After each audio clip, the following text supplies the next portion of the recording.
the blues. I've got the alcoholic blues. No more beer, my heart don't care. Goodbye, whiskey, you used to make me frisky. So long, highball, so long, gin. Oh, tell me when you're coming back again. Blues, I've got the blues since they amputated my blues. Lordy, Lordy, war is well. You know, I don't have to tell.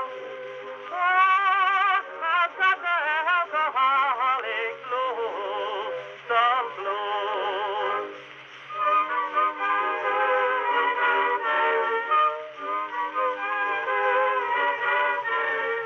Prohibition, that's the name.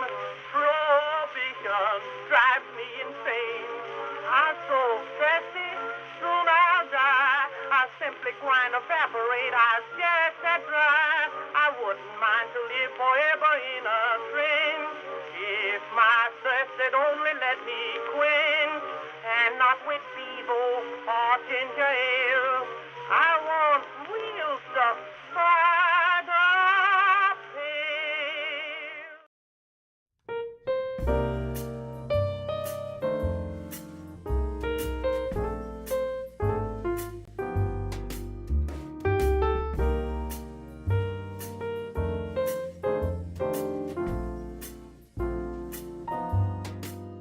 Welcome to the Speak Uneasy, a safe space where cancel culture does not exist because we are in a different Prohibition era.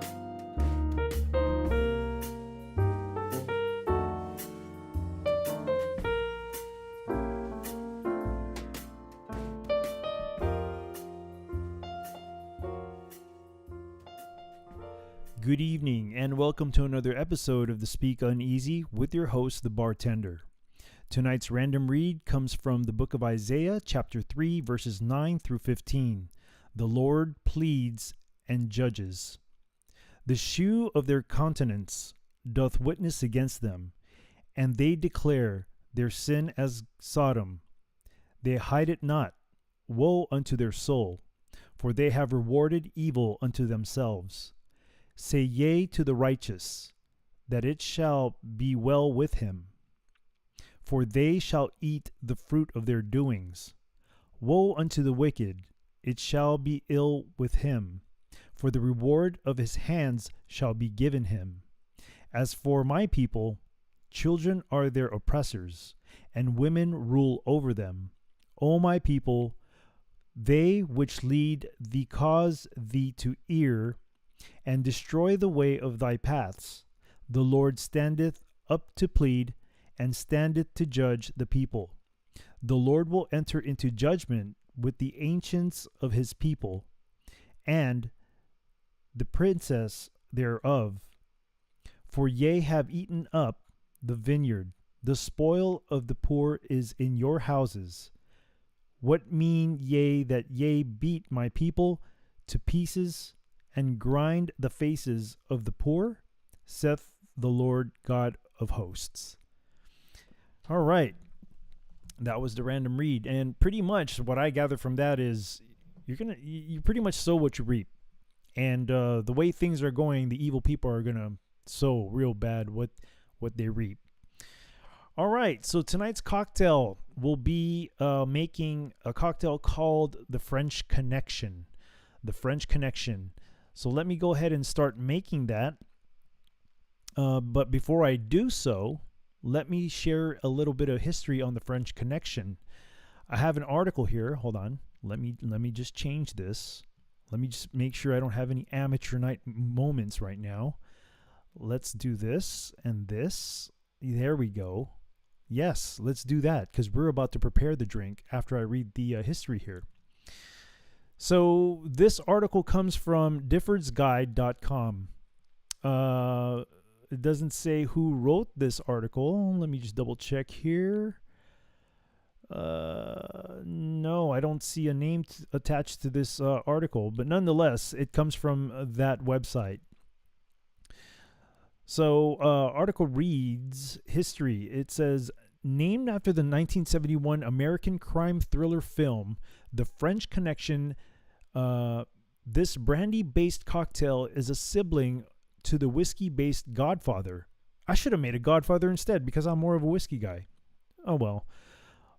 Also named after a film, Francois Ford Coppola's 1972 The Godfather.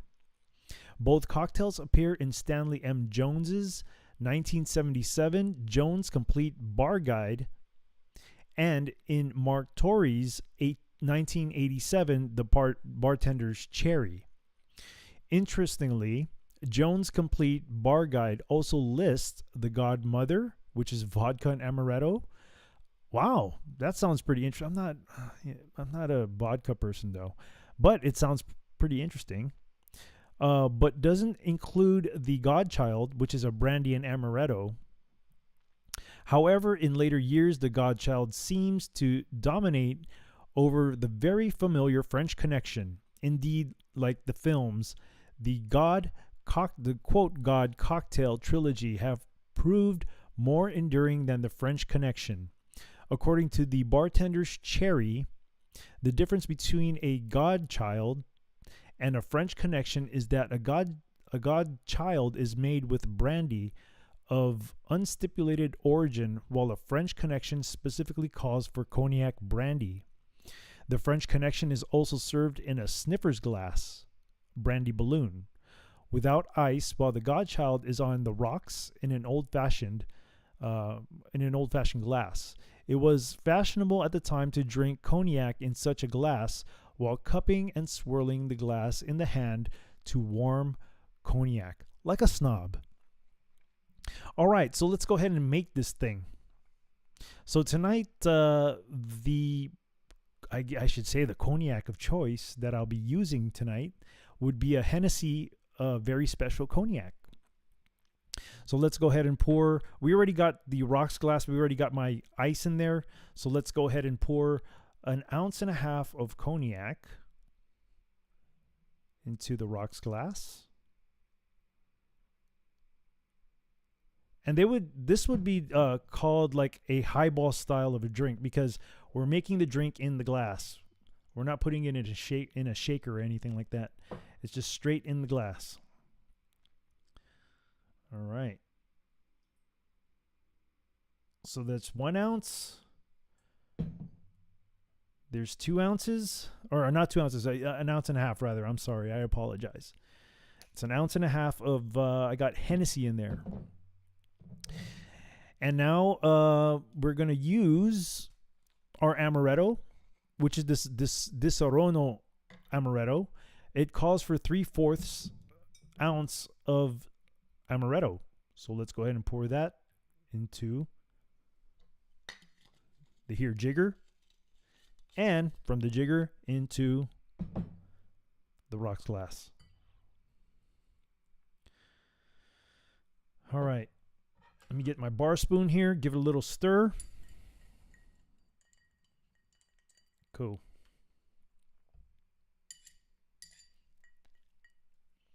All right, y'all, here we go. Cheers. I guess this is the, what's this called? What's this thing called? A French Connection. Jeez. Salute. Wow. Okay. Very strong in the amaretto. It's very sweet. It's a very sweet cocktail. I do understand that cognac is made out of grapes, and this is this is a little bit too sweet for my liking, which is why I'm more of a whiskey person. But I think this will taste a little bit better once the ice waters it down a bit. So there it is.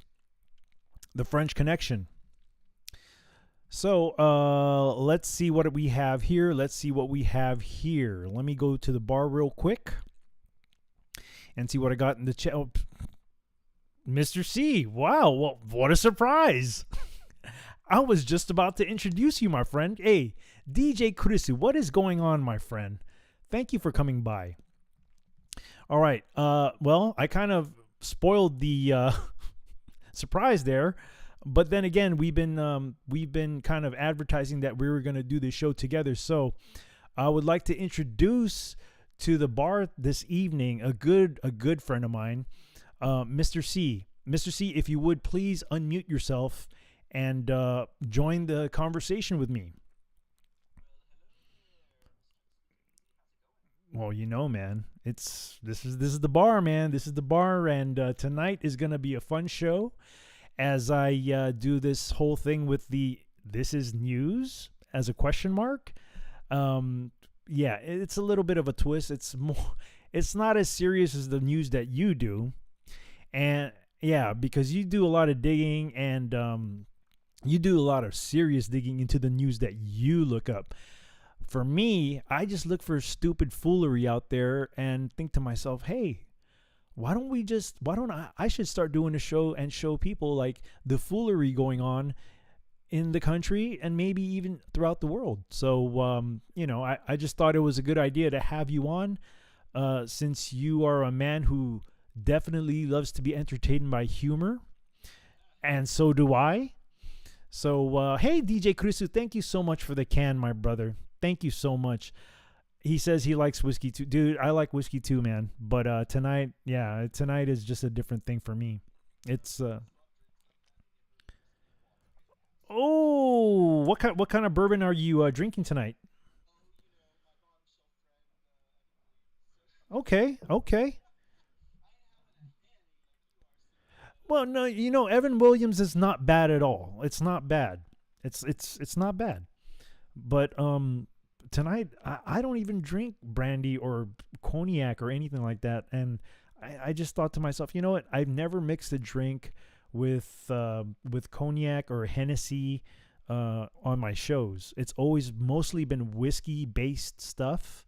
I've done vodka, I've done gin, but yeah, this is the first time I've done some cognac tonight, and this is a very sweet drink, man. It's a very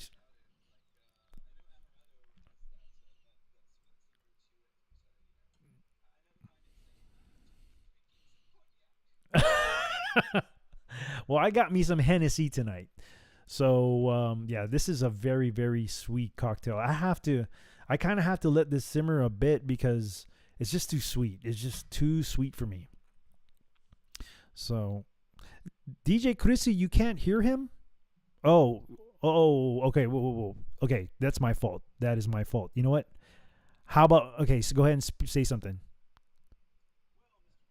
Oh, jeez, it's not working again. Hold on. Yeah, hold on. Hold on. No. You know what? I didn't put it on this. How about now? That's not okay. Try now. Are you muted on your end? Cuz I am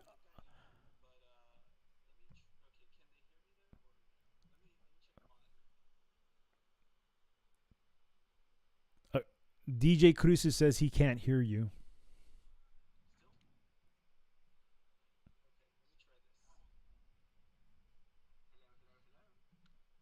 I'm still not getting any audio.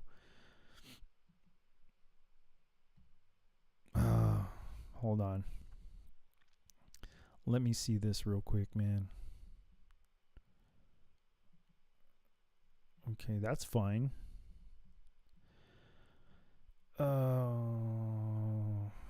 Everything is fine on my end here. You're unmuted. I don't understand why they couldn't hear you. Any DJ Krisu, could you please let me know if you can hear him or if you can't hear him? Please let me know because we're having a bit of an amateur night again. Yeah, it does.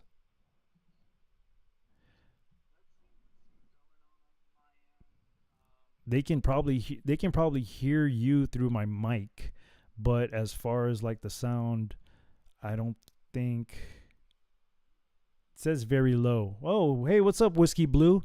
It says it's very low. I don't understand. Like let me see what's going on here real quick, okay? Hold on. Hold on. Okay, Zoom meeting. That's good on that end. Yeah, I don't understand. Everything should be fine right now. No sound at all. Hold on. Let's do this again. Let me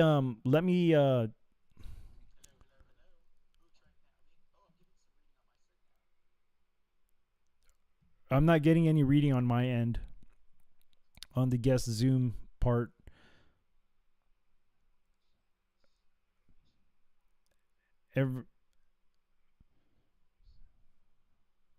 No, the mic is on, Whiskey Blue. The mic is on. His mic is, I can hear him fine.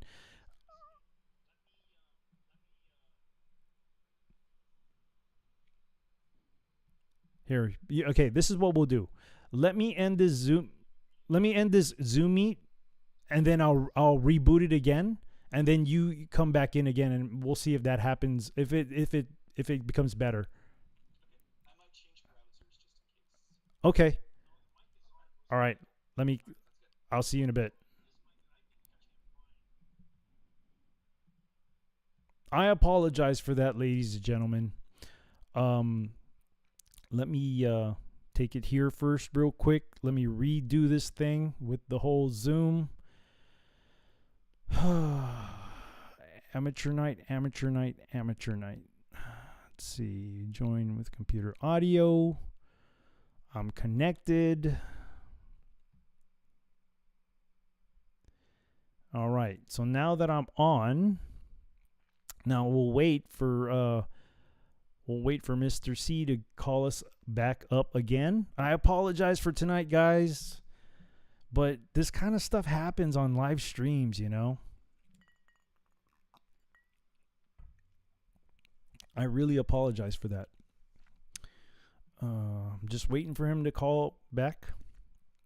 In the meantime, let me see. Hey, Canoe Tripper, how is it going? Good evening. Thanks for coming by. I'm kind of having a little bit of a technical difficulty here with the audio on Mr. C side, because I have Mr. C on today as a guest. Yes, use the same. Yes, Mr. C, yes, you use the same one. If you can hear me, yes, use the same. Let me just type that in case. Use the same link.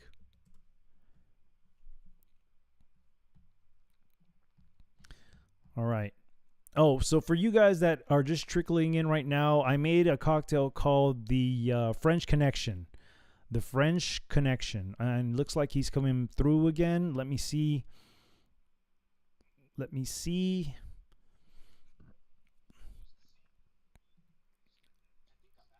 Yeah, you are back, but I'm still not getting any audio from you.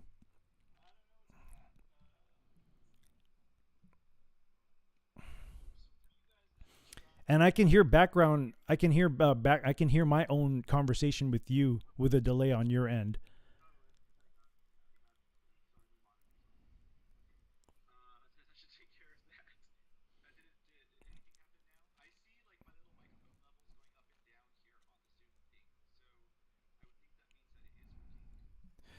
On your end, it's working, but on my OBS end, it's it's not coming through.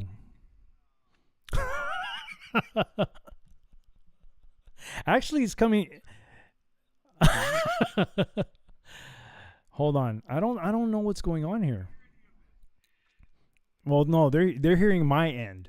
They're not hearing your end. Hold on, man.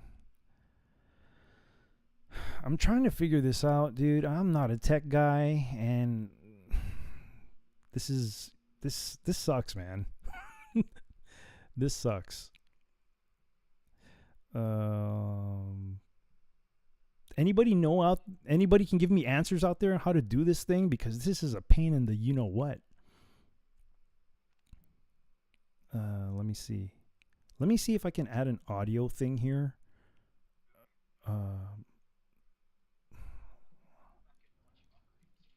Yeah. Let's see. Here. No, not that. Yeah, I don't understand. Call tech support. Tech support would be me, man. And I don't understand why there's no audio coming out because I unmuted you. Let's see what's up with the audio mixer here.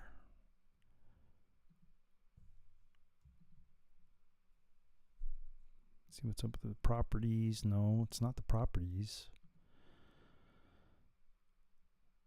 Let's see.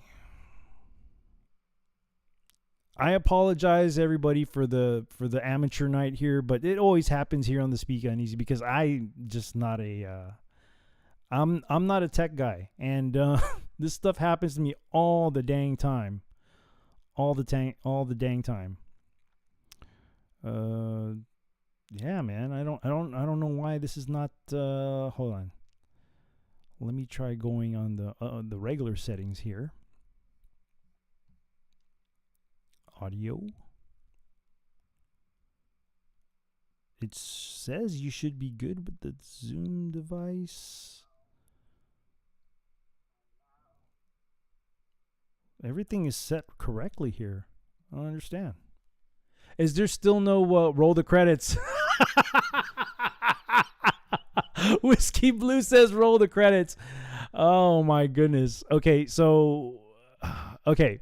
This is I guess I hate to do it this way. I'm gonna have you call, man, and then I'm just gonna have to put the phone up on the we can leave the Zoom thing here because I'm well, it's not gonna make any point if the Zoom thing is up there and they can't hear your voice and they can only hear you through the phone. Do you mind doing it that way where I could just put my phone up on the mic? Because I don't. Yeah, no, that's what you're supposed to do. Okay. Was not on my end, ladies and gentlemen. It was on his end. That's why. Okay. Thank you, 123 SKG. Thank you, everybody, for thank you. He's back. Hold on. Here we go. It better be good because everything's good on my end. All right. Say something, my friend. Still nothing, dude. It's still... Hold on, man. Hold on. All right. Never give up. Never stop. There it is. I got it. There it is. Wait, what? You're on. We got it. Yeah. You see, all I had to do is start saying Trump's never give up line, and it worked. Okay. Yeah, because I can see your audio thing going up and down too on my end. Okay, right. Cool. Okay, so I was supposed to introduce you, man. Well, hey. But then again, I mean, honestly, we kind of share the same viewers, right? Some for most part we do. But anyways, go ahead and introduce yourself and introduce what type of show you have. Okay, sure. Thanks for first of all, DJ Kuduso wants his refund, so hopefully he gets this audio soon quick. Oh, well, I'm just playing. That's just what he says. Well, Mr. The SpeakUNeazy, the bartender, first of all, I just want to thank you for allowing me to be the co-bartender for tonight. Absolutely. I'm looking forward to this. This is fun. I don't do too many other shows too often, so thanks again for allowing me to share this moment with you. I am kind of looking forward to seeing whose news is more. This is news. Oh, come on, man. I'm not popular like that. On an average, to do with popularity. Well, no, I'm just saying that on an average, I get about like 20 people to watch, and they're cool people. They're cool people, man. They're cool people. Let me tell you something. There's about 20 people that sit at my table too. So that's, I mean, like, whose news is more? What kind of news is this? Well, But I'm very thrilled to have you here because I know both of us like to joke around a lot. Especially when we've met up for the last two, the first time and the second time, we were always joking around, man. So that's the reason. Yeah, we just love humor, and humor's fun. I freaking love humor. I love laughing at a lot of dumb stuff.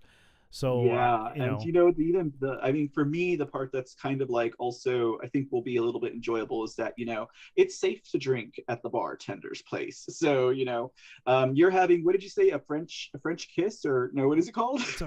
What? It's called a drink, sir. You'll drink. French connection, man. Oh, the French connection. And I'm having Evan on water. So hey, there's nothing wrong with that. There's nothing. I would rather drink Evan on water right now because this thing is just way too dang sweet, man. It's just too sweet. Slip a little whiskey in there, and I'm sure they'll straighten it right up, sir. Well, I can't leave in the middle of this, so I'm stuck with what I got. But anyways, please let everybody know what kind of show that you do. Sure thing.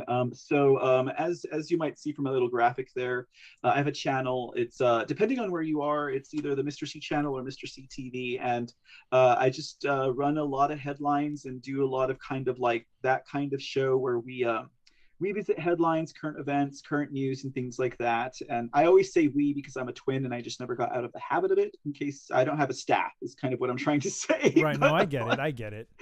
That's been a lifetime thing for you, so I get it. Yes, I just can't break out of that. But just kind of my own kind of like analysis on years worth of being involved in reading headlines and an interest in news and current affairs. So I just kind of like, I do some digs, or I'll just do straight headlines, and then that's one of the shows that I do. And then of course that's called the C Report.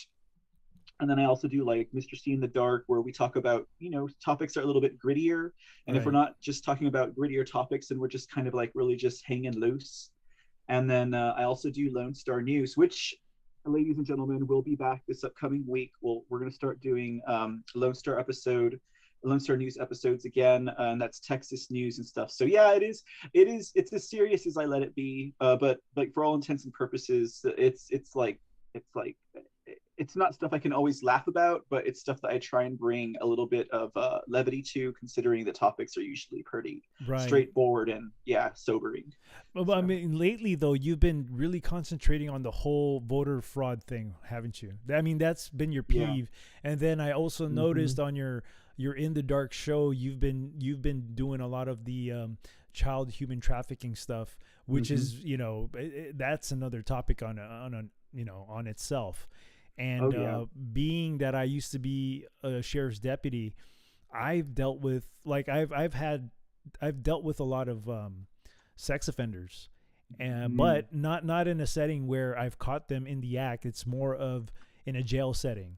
So So it's never an easy topic, regardless of what side of the story that you're on. Oh, tell me about it. It was hard for me to like. Especially if I would be housed in an area where there's just nothing but sex offenders. Like, I say to myself, like, I really got to separate myself from my job. Like, my personal feelings towards these people, I can't bring it with me in the job, because if I do, then I can get in trouble. So it's one of those things where,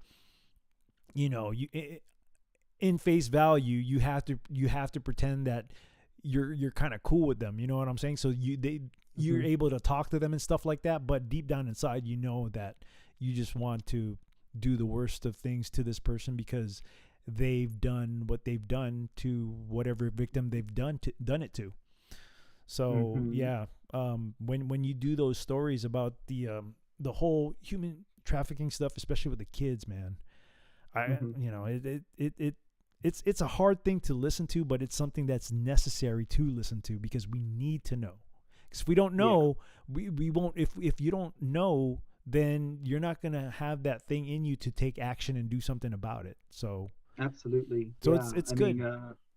It gets hidden away. So and then it can make one feel very certain ways, like you said. Like, I mean, I've never been in a position that you've been, where I'm actually surrounded and or in the presence of people who are convicted of that. And I know it can make people feel a certain way, you know, like, and in all fairness, because and you know, they're not convicted yet.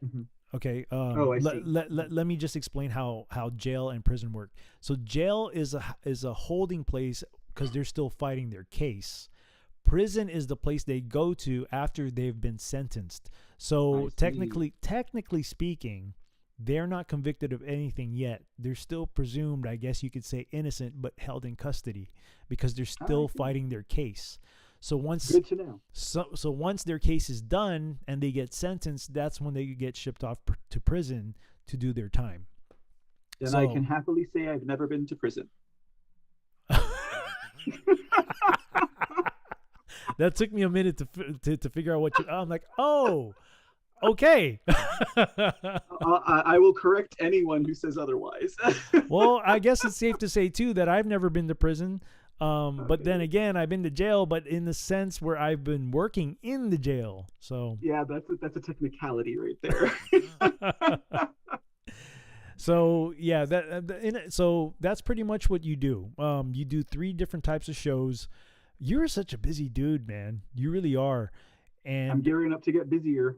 I don't know how you do it, dude. I don't know how you do because honestly, doing this show it doesn't put a lot on my plate, but at the same time, I have other things on the side too.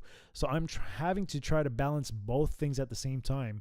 And sometimes, like today, the planning of this was I know everything was kind of like a rush thing, but man, on the DJ end, man, I had to do like a live set. And not only that, but today I was contacted by 2 people today. And I finally got my first gig, which will be next month.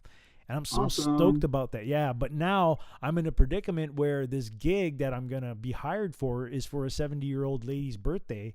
And now I got to dig for like music from the 50s, 60s, and 70s, which I don't mind, but that's a lot of digging for me to do, and a lot of downloading to do to put on my external drive. So it's a lot of work. It's people don't realize that DJs do a lot of work. They do.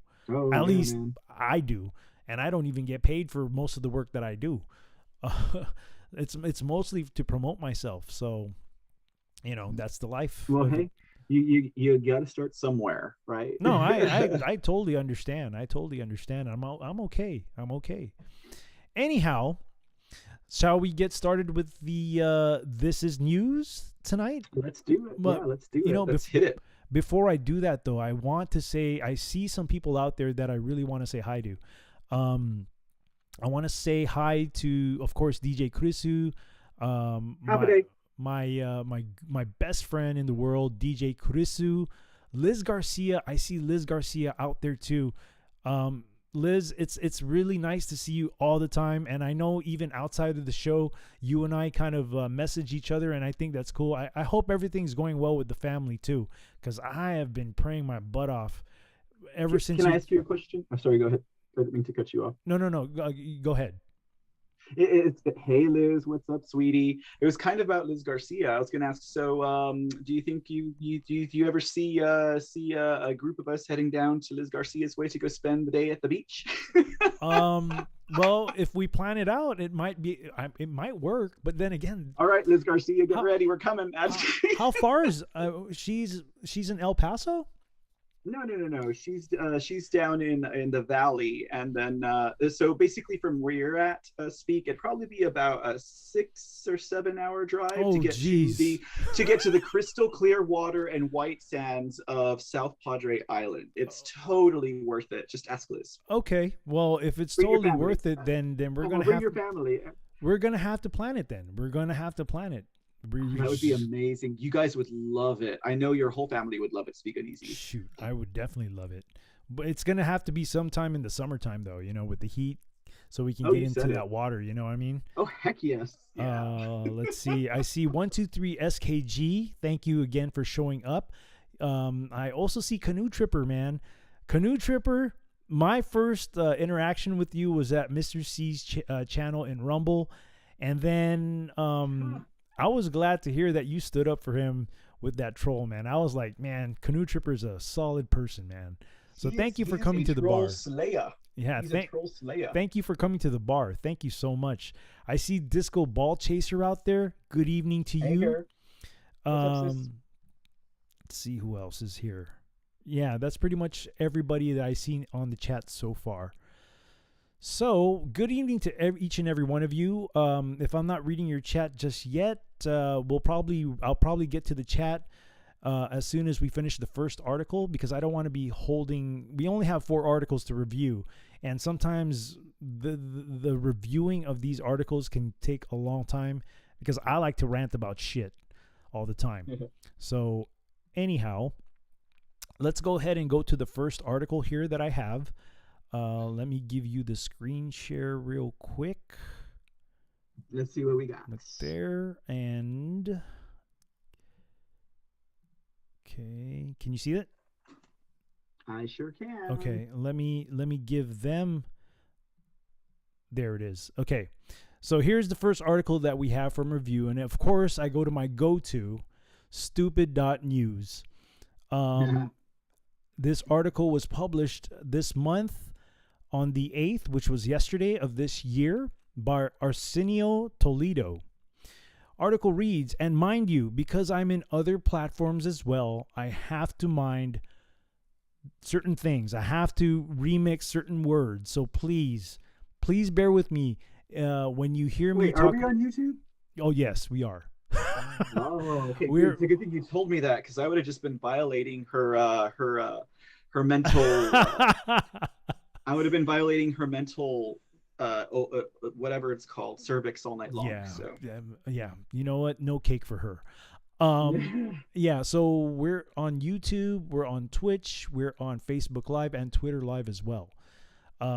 Anyhow, article reads, Biden's plan to flood America with 1 billion Charlie Victor 19 tests expected to put even more pressure on collapsing supply chain. If the freaking supply chain wasn't already collapsing. Oh boy, here we go.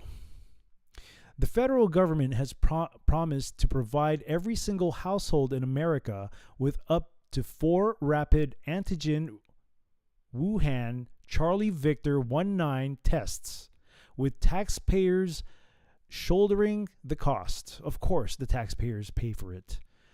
Regular Americans are also the most vulnerable as the country's hobbled supply chain struggle with the added pressure that manufacturing and transporting 1 billion Charlie Victor 19 tests bring. Okay, so we are already experiencing like shortages in the store. Like a few days ago, I go to my local store here and I go by the freaking egg section, and there's absolutely no eggs at all. Nothing. Wow. Nothing. No eggs. And, of course, my wife puts 1 and 1 together. He goes, oh, it might be because it's the cold weather. And I'm like thinking, it could be. But then again, I'm thinking to myself, nah, that's bullshit, man. Because, the stores have to be supplied with not just 1 day supply of whatever it is. Mm-hmm. So I'm already beginning to see shortages on shelves here on my local grocery store. So you guys are feeling that really bad up in your area, huh? Well, I'm seeing stuff in the shelves being empty. I'm seeing empty shelves is what I'm saying. So I guess. Did you guys have a water boil advisory? Dude, we did, and then what's up with that? And I don't know. It's probably because of the cold weather. It's probably because of that. But the city of Austin called me like 5 times today to tell me that it was safe to drink water, and I was like, I don't even live in Austin. Not anymore, at least. Not anymore. But yeah, so here's another thing about that. So I go to the HEB close to me, and they say that you can only buy a certain amount of water. And I said to myself, shit, man, we see empty shelves, and now you only can buy a certain amount of water? This is not looking good at all. So I'm beginning to suspect that things are going to get even worse. That's Oh, it's just a shame to be in that area. I guess it's a good thing I'm not in Austin right now because it's all peachy freaking keen down here where I'm at. well. We got stocked shelves. We got people with no masks. We got clean water, even though it has 35 toxins in it. I remember that report you did. All right, let me continue this maddening freaking article.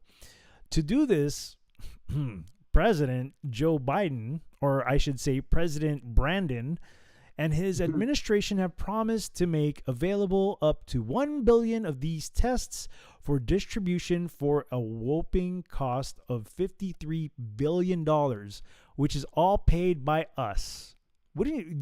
Aren't you guys happy about that? I'm gonna whop him one. Yeah.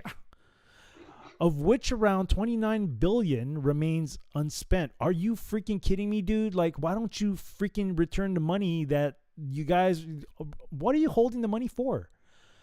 And didn't they say before that some of these tests were not even accurate? Oh, we did an entire show on that. Oh, not an entire show. We did a story on it one night, and indeed, aside from that story, which was tests were not accurate because they weren't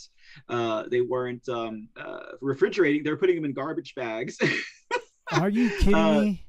Yeah, but also the whole PCR test thing is not accurate, and it's actually created to artificially inflate positive infections. The PCR test. So yeah, I've heard that. It's all a scam. It's all a scam. DJ Kudisu wants to know about the crack pipes. I should have pulled up that story.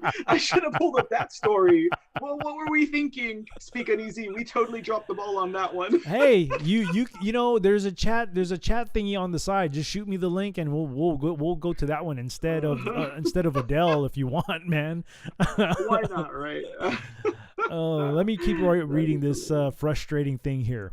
Households that want to acquire their free Charlie Victor 19 tests can get it sent directly to their homes through the mail, or they can avail of the tests from local pharmacies or at one of over 20,000 free Charlie Victor 19 testing sites across the country.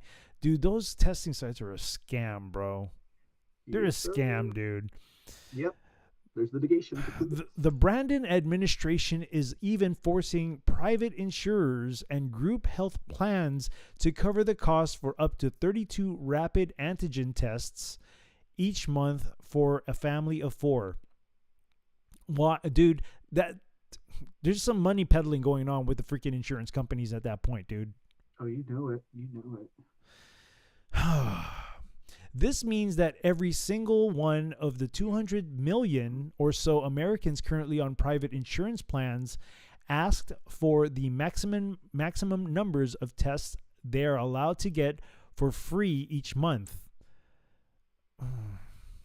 That would account for 6.4 billion tests per month. Dude, what a waste of money, man. Seriously, what a waste of freaking money, dude. There's a lot of small businesses that have been going out of business, dude. Why not assist them to rebuild their businesses back up and get this whole... But, we know why. Okay, my quote, conspiracy theorist part of my brain is telling me that this is all done by design. It's on purpose. Well, they're speeding up. They're speeding this up to destroy the whole country. Not only the country, but the whole world. Let me read on. Interestingly, government insurance programs like Medicare and Medicaid were given no such order and are exempt from being forced to pay for rapid... Dude, what? That's extortion, dude. For rapid Charlie Victor tests. Influx of Charlie Victor 19 tests will have negative impact on American supply chains. Yeah, because they're putting that as, according to this article, they're making that more of a priority, right? Jeez. Yes, they sure are. One of the big problems Brandon first encountered is that there just weren't enough rapid antigen Charlie Victor 19 tests to go around, and he and his administration had to figure out at the expense of American taxpayers See, that It's pisses, always at the expense. dude, that And then pisses me when, and off. then when, well, the thing is that when they get sued because they did all this to us, that will also be at the expense of American taxpayers because we will fit the bill for what they get sued for. Aren't these people, They, aren't they ever going to they be held accountable for anything? That's why I think that one of the measures that should be put into law is that if these people make really dumb or obviously malignant decisions, that they should be forced to pay out of their own pocket. They should be personally sued, and that the government, or whether that's city, state, or federal, should not be in charge of fitting that bill because that's the taxpayers. Well, it's actually like our grandchildren's grandchildren who are going to be paying for this, for all Well, of this. shit, we're still paying for it too. That's true, and we can blame our great grandparents on that. Gosh. I man. mean, it's only funny because of the Evans, but like, you know. Anyhow, how to provide every household in this country with Charlie Victor tests. As of Wednesday, February 2nd, around 60 million American households have so far ordered, I don't believe that, dude. I really don't believe, Charlie Victor 19 tests. If every single household that ordered tests had 4 people, that would amount to a test for 240 million Americans. I don't believe that. The Brandon administration has made it clear in previous statements that it does not have enough tests to provide for 240 million people, let alone the entire population of the United States. Well, yeah, duh. You think? Maybe there's like 240 million liberals. I don't know. Maybe they can take the test. But it has begun ordering millions of tests for private sector manufacturers. Just recently, the Department of Defense and the Department of Health and Human Services, what does that really mean, dude? Are they really for Health and Human Services? I don't think so. Signed a contract with a contract with iHealth Lab in Mountain View, California. According to the agreement, iHealth will provide the federal government with over 104 million over-the-counter Charlie Victor 19 test kits. This massive influx of Charlie Victor 19 tests is expected to wreak havoc on American supply chains, which are already on the verge of collapse. I just mentioned some of the shelves being empty at the like the grocery stores like down the street. If the government plans to mail out 1 billion tests, what does that do to the supply at your local Walgreens? Already the tests are in short supply, commented Doug Badger. Interesting last name there.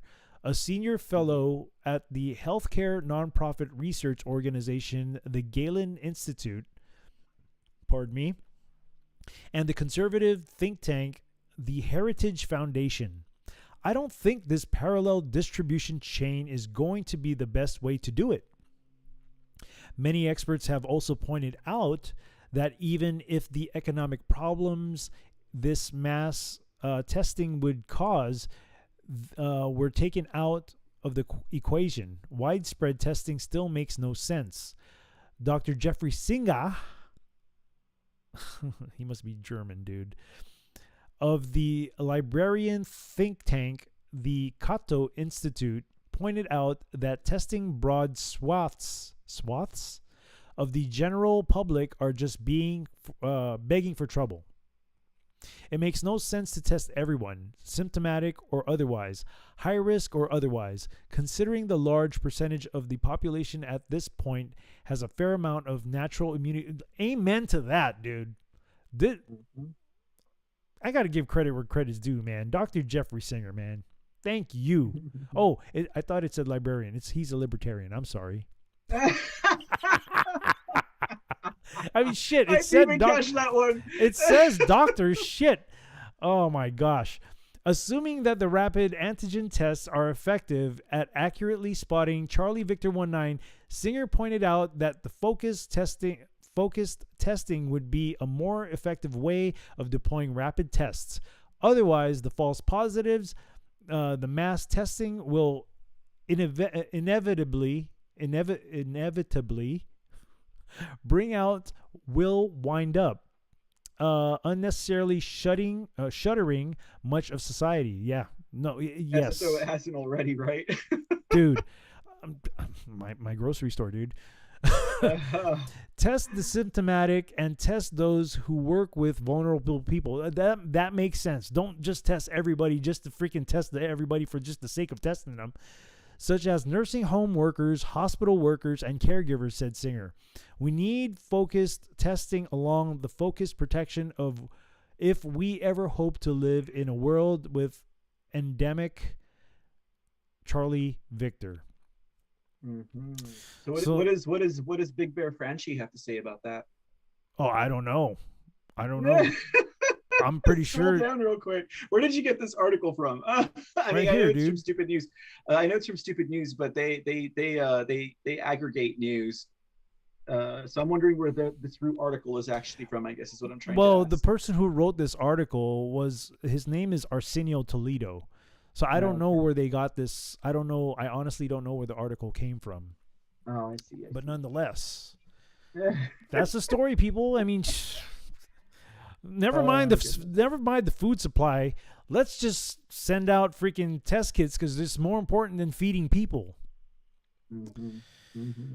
All right, man. Let's go back to the bar real quick. Hit the chats up, and then we'll get to your article. Okay. Let me go there. Sounds good. Let me do the stop sharing here real quick. You got a lot of tabs. Yeah, I do, dude. I do. You should see mine. That's why I'm prone to failure because I got so much things I got to click on. Oh Lord, you need to separate your tabs, boy. Okay, let's go to the bar here. Let's see what's going on in the chats right here.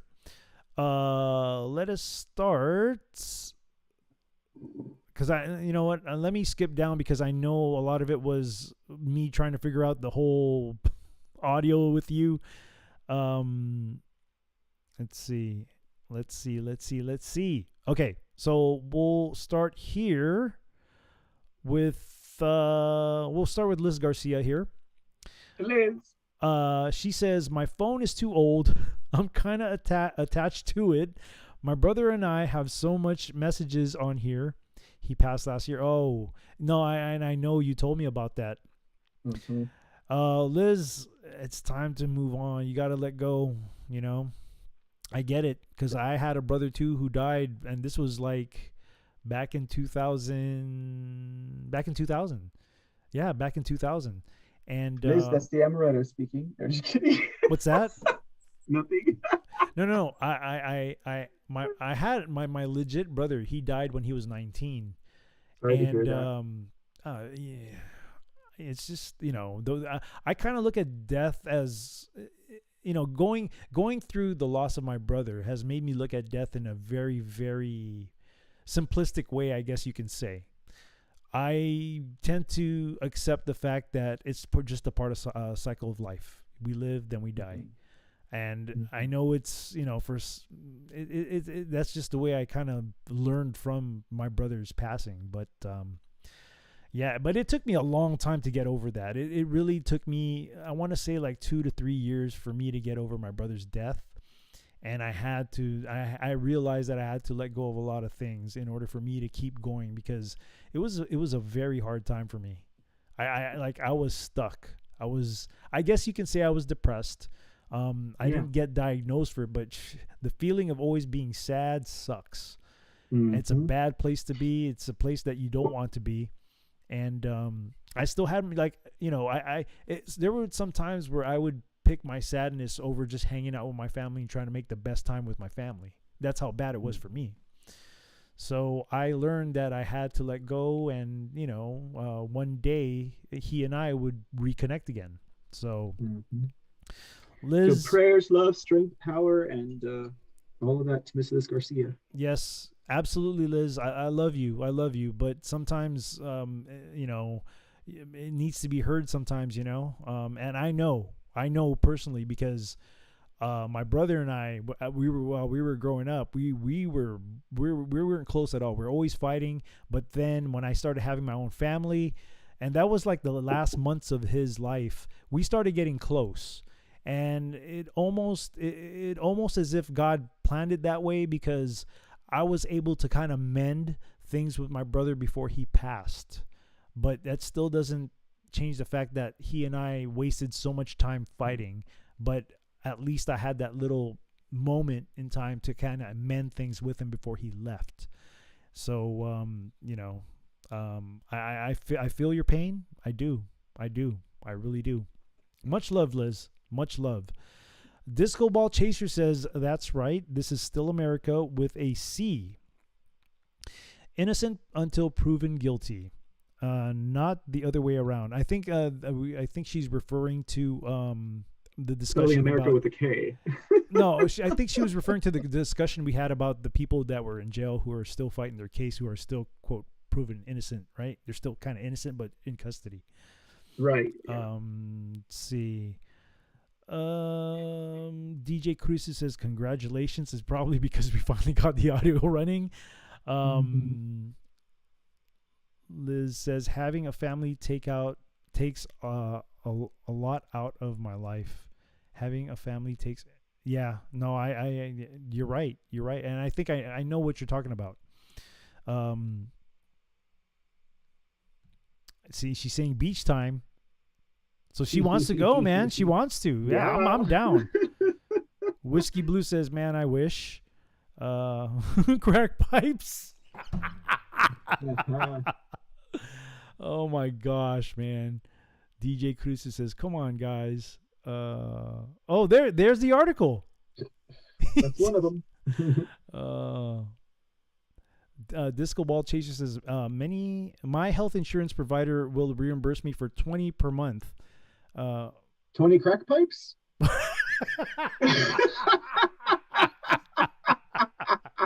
Really? Holy shit. Did the Brandon administration get some kind of deal with his son or something? I don't know. Oh my gosh, man. Funny stuff. Okay, and pretty much everybody's just chatting with each other there. Okay, cool. Anything you want to interject with about that article, that painful article that I just read?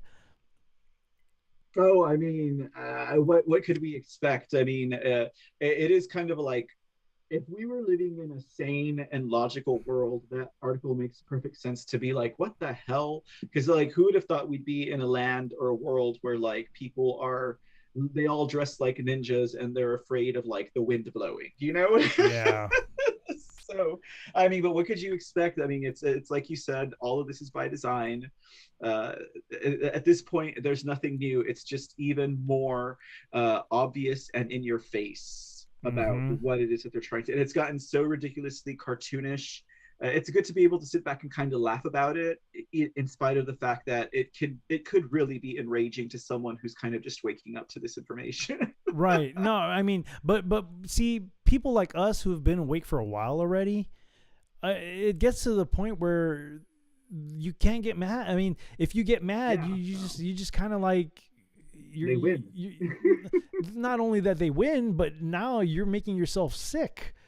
You know what I'm saying? You're putting such unnecessary stress on yourself.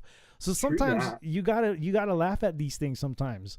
But in the back of your head, you gotta put that little part in your brain that's saying, this is what they're doing, dude. Like, as much as we're laughing at right now, we kind of have to take this a little bit serious, because, you know, it's just one of those things. But of course, we definitely want to be laughing about this stuff and not making us, because we don't want to get sick by stress, you know? Yeah. I think it's good to have a little bit of that kind of relief moment. Which is why I kind of decided to do this kind of, I guess it's not necessarily a news show now. It's not necessarily a news show. I mean, this is things where we just kind of laugh about it, and then at the same time, it's giving you kind of awareness, like serious awareness, as to where we're headed towards. You know, even though it sounds stupid. No, go ahead. Go ahead. I was saying you should have seen some of the other articles I was going to share, but like the one you were saying in your show about some about a man getting his cock cut off at a cockfight. Talk about karma. Hey, speaking of which, just as real quick, I don't know if anyone saw that one clip. It's like this female comedian, and she is just on stage talking about how, she got her COVID shots and she still has a period, and like she's never gotten sick and she never got COVID, and she's all like, obviously Jesus loves me more than you, and then she passes out on stage and cracks her head open, and the audience laughs because they think it's part of the bit, and she literally fainted, had to go to the hospital, probably could have died from a concussion. I was like, that's karma, bitch. Yeah, instant karma, dude. That's like instant karma, dude. That's a true definition of a God smack. Like true definition of God smack. Like he knocked that woman down hard. I was like, oh my God. Can you imagine? He's like, bitch, what you say? I know, right? He's like, that's right up there with getting your cock cut off at a cockfight, you know? And the rooster's the one that did it. Like, I'm not even joking. Cockle-doodle-doo.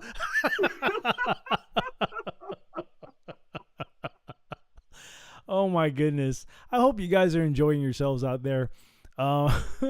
This is I'm having a great time doing this, man. This is fun. This is much needed after all the craziness that we go through in life. We have to have stuff like this every once in a while. We really do. Mm-hmm. Anyhow, let's go ahead and go to the next article here. Let me bring them there.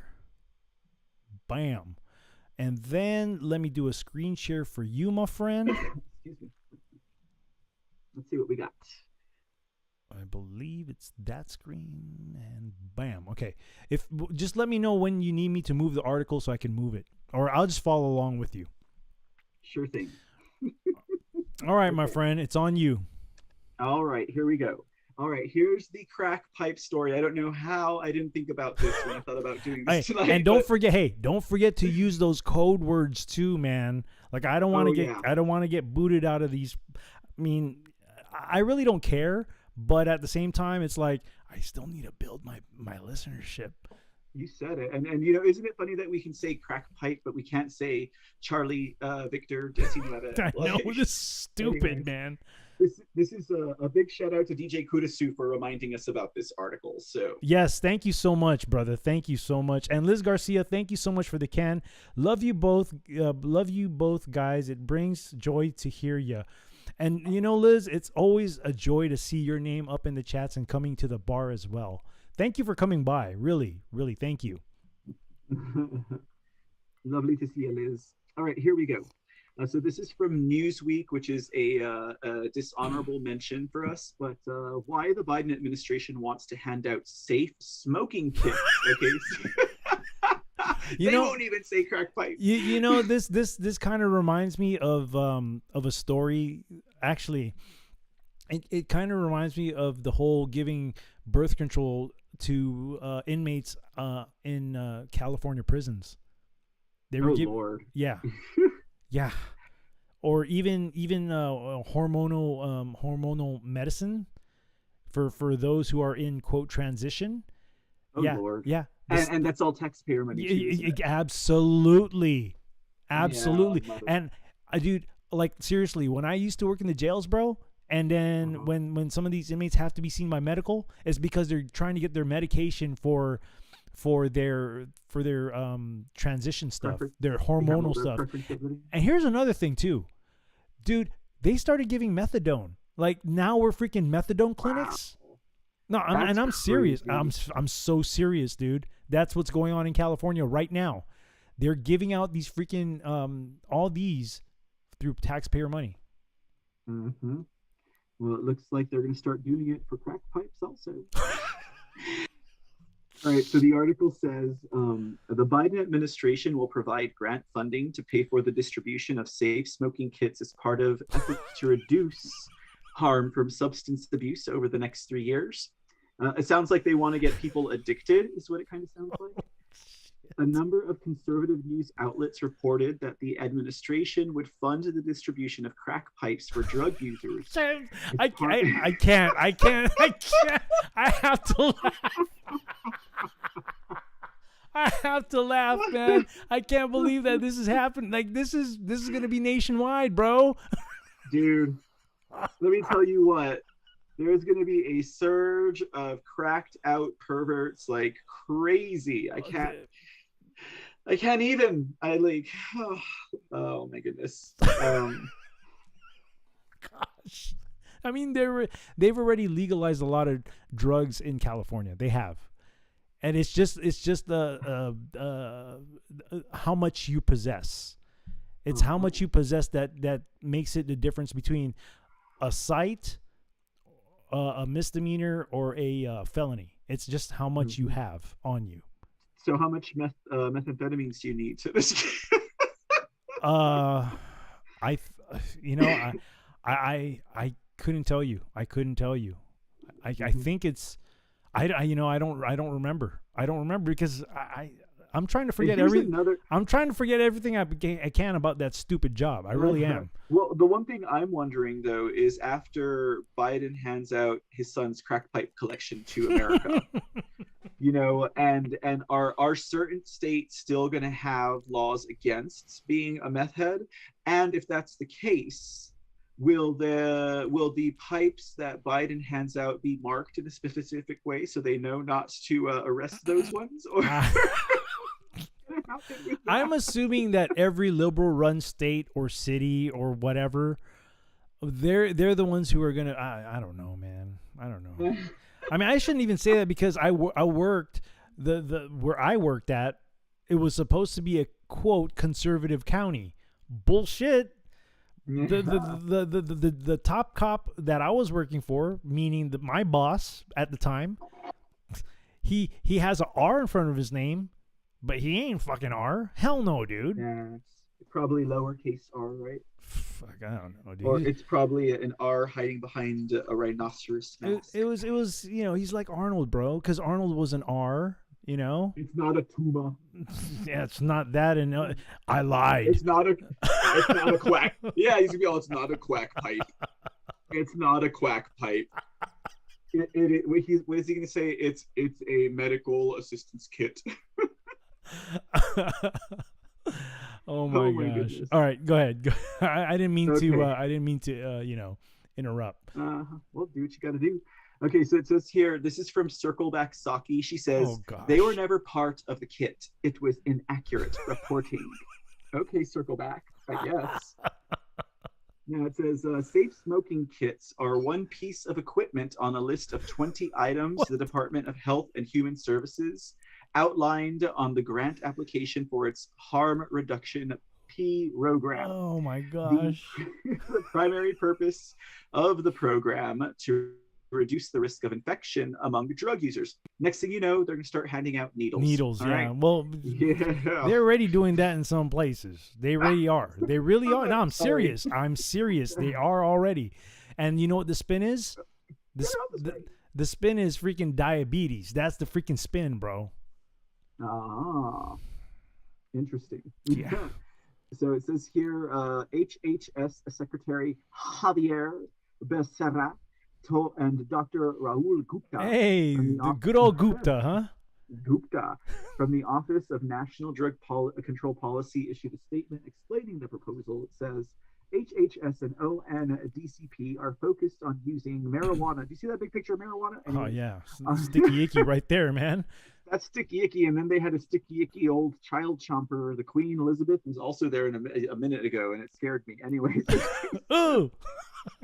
Anyways. Well, it looks like she's putting her mask on because she saw the Queen or something. I don't know. Oh, she's like, I'm going to protect myself against marijuana. Like, I'm not going to get high because I can't pass through this mask. I'm gonna test positive when I do random testing for work, so I better wear this mask so I don't test positive. Yeah, and I didn't inhale either, right? Like, oh my goodness. Okay. Oh my gosh. All right. Getting back to the article, it says, accordingly, no federal funding will be used directly or through subsequent reimbursements of guarantees to put pipes in safe smoking kits. What the hell? The goal of, I know, so that's what they're saying, right? The goal of harm reduction is to save lives.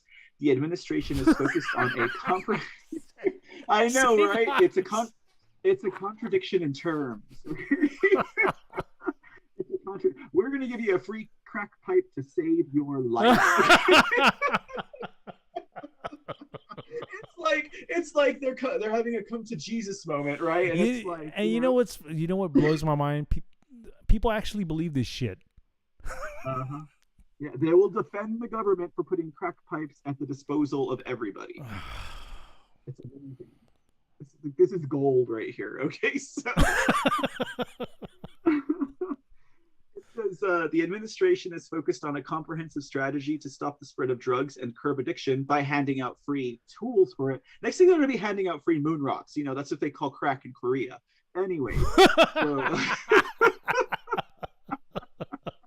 so they want to spread drugs. They want to stop the spread of drugs and curb addiction, including prioritizing the use of proven harm reduction strategies like naloxone, fentanyl test strips, and clean syringes, as well as taking decisive actions to go after violent criminals who are trafficking illicit drugs like fentanyl across our borders and into our communities. We will continue working to address the addiction and overdose epidemic that we caused by putting everyone in their homes during a pandemic that was pre-planned, and ensure that our resources are used in the smartest and most efficient manner. That's the end of the article right there. Yeah. Pretty crazy. Well, I mean, I got to say that, honestly, I'm going to stop the screen share here real quick. Let me take us all back to the bar, too. Let's go back to the bar. Everyone get your drinks ready. Let's go back to the bar, yo. Bam. Yeah, this is already happening in some states. California is one of them. Like I said, they do give freaking needles, and the spin is for diabetics. So you don't even have to prove that you're a diabetic, and you still get stacks of needles. That's insane. Yeah, I know. I know this firsthand because I've talked to the inmates. And they say, yeah, all we got to do is just go down to this place and they give it to us. And I'm like, oh, shit, Not to mention the fact that, a lot of the drugs are, I wouldn't say they're legal. It's just a matter of what you're going to get a ticket for. Because you can have a certain amount and just be cited for it, like a traffic ticket. Isn't that nuts, dude? You get I mean, it's still a misdemeanor per se, and you still have to show up to court. But sometimes, like, if the cop is too busy to, like, if especially if a cop works a busy city, like, they would try to cut down their time by just citing the person out in the street and get to the next call that's priority. So yeah. All you get is a freaking ticket and a court date. And most of the time, if it's a repeat offender, dude, they don't show up to court, bro. And that's how a warrant is, that's how they get a warrant, because they don't show up to court. Because they're all drugged out, dude. Like, Yeah. And then they get shot, and then Black Lives Matters rallies. Like that one dude. I'm just saying. On that one dude on the 6th, right? You're talking about the one who his eyeballs were bugging out in that picture. You know which guy I'm talking about. Yeah. I try and forget his name because they're all, say his name, and then they give him a statue, like an idol, like, you're supposed to worship him or something. Well, to be quite honest with you, I don't remember his name, but like you heard about the news about how Bravo Lima Mike, they're not allowed to take any more Bravo. We can't say that either, dude. I just tried to. Dude, I'm shucking and jiving, bro. I'm like, sting like a butterfly, move. What's a sting? Sting like a bee, move like a butterfly, sting like a bee, bro. I'm moving around, bro. Do you really want an audience that comes from Susan's garden? You know what I mean? Well, no, there's. I mean, look, dude. I go. Get you on Rumble, dude. Get you on Rumble is what you got to do. But I gotta pull people. I gotta pull people out of these places to bring him into other places. That's the old way of doing things. There are no people in those places no more. There ain't nobody on Facebook or Twitter. No, I'm just giving you a hard time. But what? like, You know that Zucker lost like millions of accounts like in the past like month or so. Like people are turning You're off their accounts. are you talking about I'm not even, Zuckerbucks? yeah, Zuckerbucks? Zuckerberg. I said Zucker like see. Well, Zucker lost a whole millions of people's too, but Zuckerberg. I mean, yeah, Zuckerbucks. Yeah, he hit Facebook. Their stock has dropped so much, so fast, and so deeply, and they've lost millions of accounts. Millions of accounts. Oh Like shit, there man. people are leaving Facebook. You know, you may as well just smear it up a little bit before on your way out. You know what I mean? That's wrong, man. Well, Smear. like you're No, done with the them. choices of words is what I meant. Smear it up. Fair enough. No, but anyways, did you hear about the Bravo Lima Mike organization? They're not allowed to, pardon me, they're not allowed to take contributions in California anymore, which is kind of weird because it's California, because they have to prove being that they're a quote nonprofit organization, they have to show their financial records to the government there, and they refuse to do so. From what I think, I was watching a video on YouTube, and I think it was Brandon Tatum who was reporting on this, and I said to myself, "Wow, that's interesting, man." So, and none of the leadership in BLM want to take responsibility for it. Of So course not. I just thought that was pretty dang interesting. That being that it's None in of them want California, accountability. Mm-hmm. So yeah. Makes sense, dude. Let me see what's going on in the chats here real quick. Excuse me. Liz says, thank you guys. Disco Ball Chaser says, how'd you know? Laugh out loud. Liz says, I thought Charlie Victor was the Speak Uneazy neighbor. What is it code for? That's awesome. Let's They're just like your neighbor Charlie Victor. let's just say that Charlie Victor is code for a brand name of a beer with the word virus after it. So do what you will with that, with the clues that I just gave you. DJ Cruz, I'm sorry. Liz is saying, what the hell? DJ Cruz says, need to go for a bit, need to pick up the boss. Do your thing, my friend. Do your thing. Whiskey Blue says, if Frank becomes Sally before going to court, does Sally have to pay for Frank's crimes? Does she go to the women's penitentiary? Okay, wait. If Frank becomes Sally before going to court, does Sally have to pay for Frank's crimes? Now I saw a story like this. I think help me out here, Disco Ball Chaser. It was either on Nurse Jack. It had to have been on Nurse Jack. Okay, so basically that's an interesting question. But go ahead. I'll explain my part. Go ahead. After sorry, you. I was just say, you had a man woman who went in because they had some kind of medical problem, but they were a woman, but on their ID they were a man. So the doctor, who's very compassionate, was like, well, you are Jackie, and so Jack is actually the one that we're charging this for. So you don't have to pay for it. Where was this at? It was some TV show. No, it was just a TV show. Yeah, it was just a TV show. Oh, I was about to say, did that really happen? I immediately related to the question once you said that. Well, okay, so this is an interesting question because where I used to work, it's interesting because they would actually house transistors with the equipment still on them. They would house those individuals with females. They would. Sounds like trans resistors. We're the transistors. Nah, just kidding. I mean, okay, so they house those. They house them. Well, actually, I changed that because they actually have certain places for that, but sometimes there's just no space. And when there's somebody who's on hormone therapy, they put that person in with whatever yeah. If they have, yeah. If you get what I'm saying. Because, I can't say too much because of these other dumbass platforms. Not Foxhole. Foxhole is all good. They have half a taco and they have half a turkey sandwich and half a hot dog. Gosh, please don't remind me of the turkey sandwich. Please don't. I'm going to, maybe I'll share that story with maybe not, because that's a very that's traumatic. That's very traumatic. I'm still traumatized. All right, Whiskey Blue says, "Can I trade my crack pipe for a bottle of bourbon?" That's a good trade, dude. You might be able to.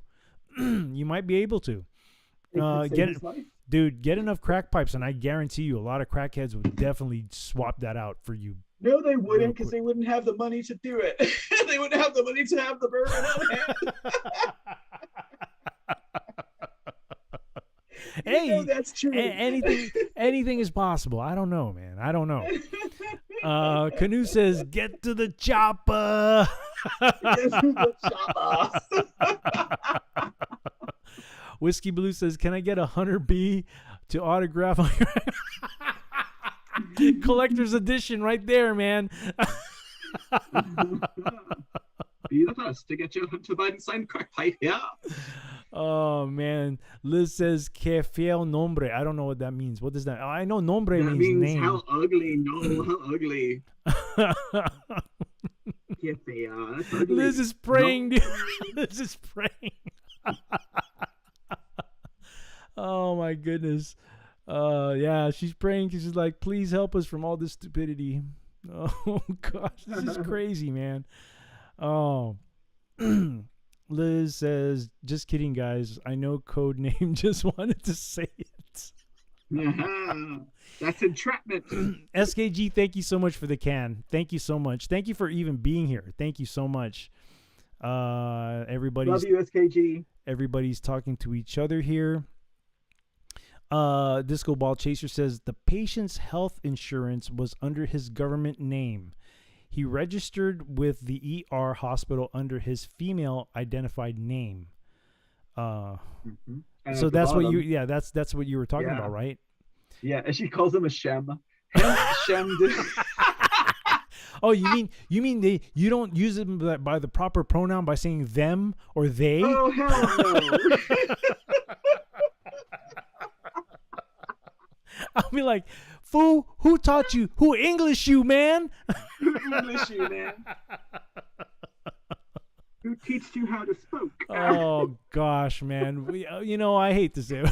I don't want to say that we're doomed, but if this is how the leaders are right now, we kind of are doomed. No. If humanity could survive after the fall of Rome, humanity will push through this. We might not look exactly like we are right now, but I don't think that they're going to let go of that Constitution anytime soon. So maybe. Oh no, I think a lot of people would die to protect that document. Oh, sir, you probably I would definitely know that better than I do. I probably, I would be one of those people, dude. I would. Not that I wouldn't. But you've been there. You've walked the line. So well, let's just put it this way, dude. Like, maybe if we were together, bro, like right there, maybe you wouldn't have that fear of dying, because you'd be like, "Come on, man, let's make a stand," and you'll be like, "Yeah." Or are you gonna be one of those guys that to say, "Yeah," and then when I die, you just run away? I'm gonna push you and then run away. Oh hell no! Oh hell no! You don't know how many times I've had members of my family who understand like the severity of the situation, and they're like, "Aren't you afraid?" Or like, I don't even want to kind of go here, but like when really bad things have happened to people around me, they're like, "Don't you feel bad because what you're doing is endangering other people?" And I'm like, "No, because the people I'm involved with understand the risk." Mm-hmm. And they're like, "Oh yeah, that's true." And I'm like, "Yeah." So no, yeah, it's very true. And let me tell you where I'm at. Like, don't get me wrong. I know Central Austin, Travis Williamson are like, the bloody blue tampon of American liberals. Uh-huh. But in San Antonio, they draw blood. Like where I'm at, like they act all nice and kind, but they don't just scare you, they kill you in San Antonio. And I know because prior to leading San Antonio, the force was always after people and even my family, and we weren't even like outspoken patriots. We were just Jehovah's Witnesses, and they were always giving us a problem. So they don't just threaten in San Antonio, they kill you quietly. And so when I say I need to get out of San Antonio, I ain't lying. Well, shit, man, get out, dude. They're corrupt here. They're so corrupt, but they kill and they cover for each other. They don't waste no time. They don't waste no games. Like when it's I've been kind of thinking about this entire. There's been people talking about like the human trafficking that goes on with like the Super Bowl and stuff like that. Now, kind of what I'm thinking is like, since we know like those types of institutions like the Super Bowl or the NBA championships is a big thing in their select cities that they go to. I think they only go to the cities where the police and the mayors and the governors and all that play ball with them. So, if you're hosting if you're hosting a Super Bowl in your town, that means you probably do the human trafficking and the child trafficking here. Well, let me tell you what, San Antonio's had 5 or 6 championships for the NBA here. So I don't doubt that they've been playing ball since that time. I think that's like a definition of this city's safe for you to do your human trafficking here, because they host these events. Like, they don't let you do it unless you do it. It's kind of what I think. But that's just a theory. Don't everyone. That's a pretty deep theory, bro. I think it's true, because like same thing with the actors and the actresses who win awards and the musicians. I'm not disagreeing with you. I'm not disagreeing with you. I don't know for sure, but that's a good distraction, dude. That really is. Yeah, and also it's a privilege for those cities to have that kind of clout in their town. Right. But why do they get that privilege? It's because the people in law enforcement and in government and politics play ball, and they know they got them. And as long as you eat at the table with them and the devil, they will allow you to have all your prestige and all your awards and all of your big events and stuff like that, because you play ball with them. It makes sense. It makes sense. That's what I'm saying. No, it makes sense. I mean, it's a plausible theory. I wouldn't say it doesn't hold water. It does hold water, because why else have a big event and people are all distracted paying attention to the event and just do something at the other side of the event? You know what I'm saying? Yeah, but yeah. Yes, absolutely, I understand. All right. Let's go to the next article here. Man, so far this has been really fun. I mean, what do you think? I'm having a blast. I definitely hope everyone is too. I think they are. I think everyone here's solid. Yeah. All right, let's go here. That's the next article right there. Let me get you on the screen share here real quick, my friend. Bam. You see it? Yes, sir. Okay. Here we go, ladies and gentlemen. Once again, my go-to, stupid.news. Article reads, after failing with its muzzle mandate, OSHA now says it needs to protect workers against climate change. Wait. You can't say the mask word I either. told you, dude. I'm just I thought it was just Charlie Victor Jesse. Dude, like I told you, man. Kicks Jacks. I'm moving like a butterfly and I'm stinging like a bee, bro. I don't want to take any chances here, bro. You're coming off kind of neutered to me.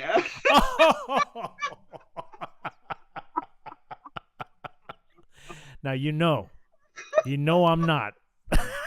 I don't know that personally. Well, you know what I mean, man. Don't give anyone any ideas now. Oh, no. What I'm saying is that I got fortitude, dude. Like, I got the guts to. According to what you've told me, you have very small fortitude. Oh, jeez. Okay, honestly, I can't help that, man. I'm Asian. Like, that's a default. I'm not going to say anything. Speak, just Okay, let's go with this stupid article here. Let's go back to the article. All right, this article was published on the 3rd of this month of this year by Ethan Huff. So I'm assuming this came from the Huffington Post. I'm assuming. I don't know, but Ethan Huff is the one who wrote this article or published this article, whatever. The Occupational Safety and Health Administration, also known as OSHA, is shifting gears from trying to force the nation's employees to wear face muzzles to trying to protect them against, you see how they put that in quote, protect them against climate change. What? Really? Wait. So you need the muzzles now for climate change protection? So maybe that isn't it interesting they put quotes around protect in that sentence though? was like, the person who wrote this article doesn't believe it either. Oh my goodness. Okay, well, did I miss something here? Because I feel like I missed something. What are you talking about? no, did I miss? I mean, what happened between Charlie Victor and climate change that now that goes with? Am I missing something here? It's like, did I miss something between Charlie Victor and Joe Rogan and racism? What? That wasn't even an issue before. They're like, we need them to wear the muzzles. It's now about climate change. If not, they're racist. Well, oh my gosh, man, what is going on here? What? I don't know, but I'm having a fun time tearing these articles apart. No, That's but I don't understand. People are actually okay. Here's people actually believe this shit. Oh, you know it. Oh my goodness, they've got to in order to get away with publishing this crap. Wait, and to top things off, people that believe this shit, they have degrees, dude. Mm-hmm. Oh God, that's even sad. That's even worse. Dude, I don't have a degree. I don't believe this shit at all. Maybe it's because they got that degree just by accepting and regurgitating. Jeez, it's got to be that. It's got to be that. That's what they're trained to do, just to fall in line. Be a good follower and not a good leader, right? Exactly. Bastards. This is nuts, dude. All right. The federal agency claims that climate change possesses a serious threat, really, to the nation's workers, both now, since the 1950s. both now and in the future. And that new restrictions need to be imposed as a remedy. Dude, they've been saying this shit for so long. Yes, sir. Since the 90s yes, is when I first heard about global warming. It's gone back since like the 1960s. Well, the first thing was global warming. Then there was going to be volcanoes, and then there was going to be a hole in the ozone. I think that was like the 80s or 90s. Yeah, hole in the ozone was the layer with the freaking the usage of hairspray. Hairspray, Aquanet. Jeez, dude. No more. They were trying to kill that fashion, the wave from back in. You remember? Or like, I mean, they also had the women who had the really tall hair. The ones that were like, what a girl has to do to get some height around here. You're talking about the chicks with the bangs that look like a wave, dude. Like it's about to. Yeah. She's gonna kill me, but my sister used to do that too, and my family was always like, "You need to bring that down. You should."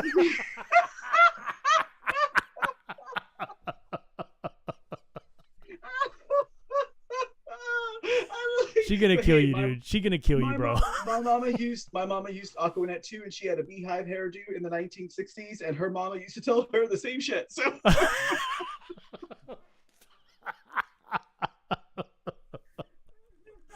All right, let me continue on.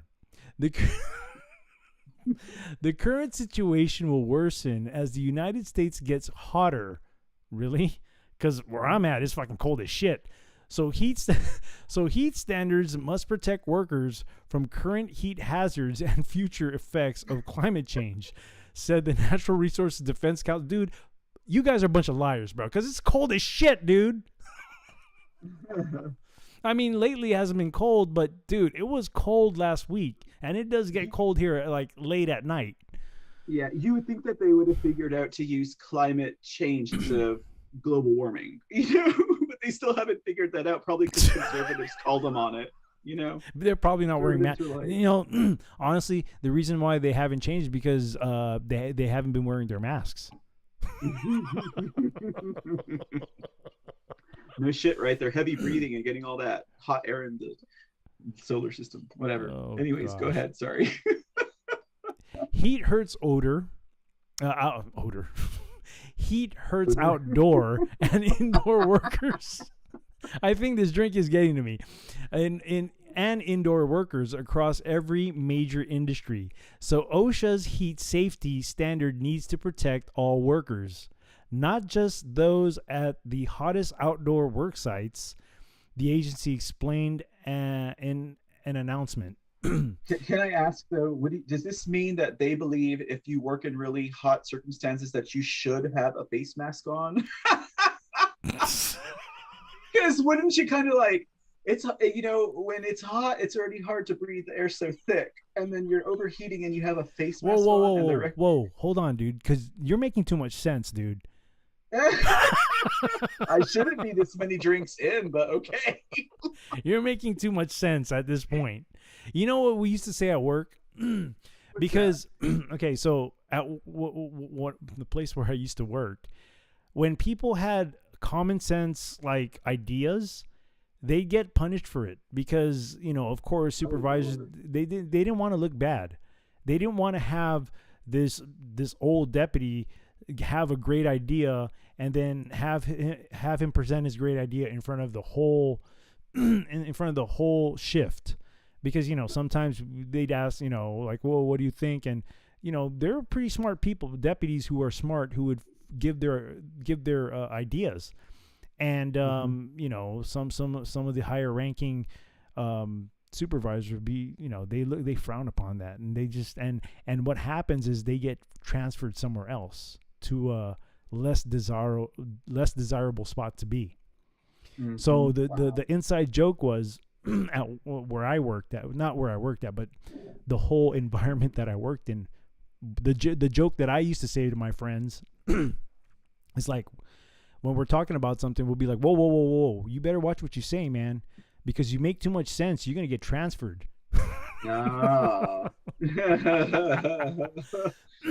So emotion. So yeah, I mean, people, yeah, man, you making too much sense that they don't like that. Anyways, the NRDC went on in a statement that to explain that. After many years of advocacy by labor, faith, health, environmental, and other leaders, well, why? They're not scientists. The Brandon administration announced last September that OSHA would begin working on a federal heat injury and illness prevention. So they asked freaking faith advocates. Mm-hmm. What does that have to do? Like, I don't get it. To give them more clout, they're like, well, God says you gotta do it, so you.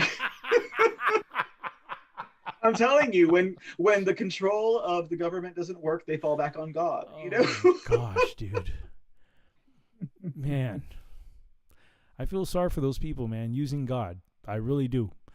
In evil ways. Yeah, man. Will climate change become the new Charlie Victor?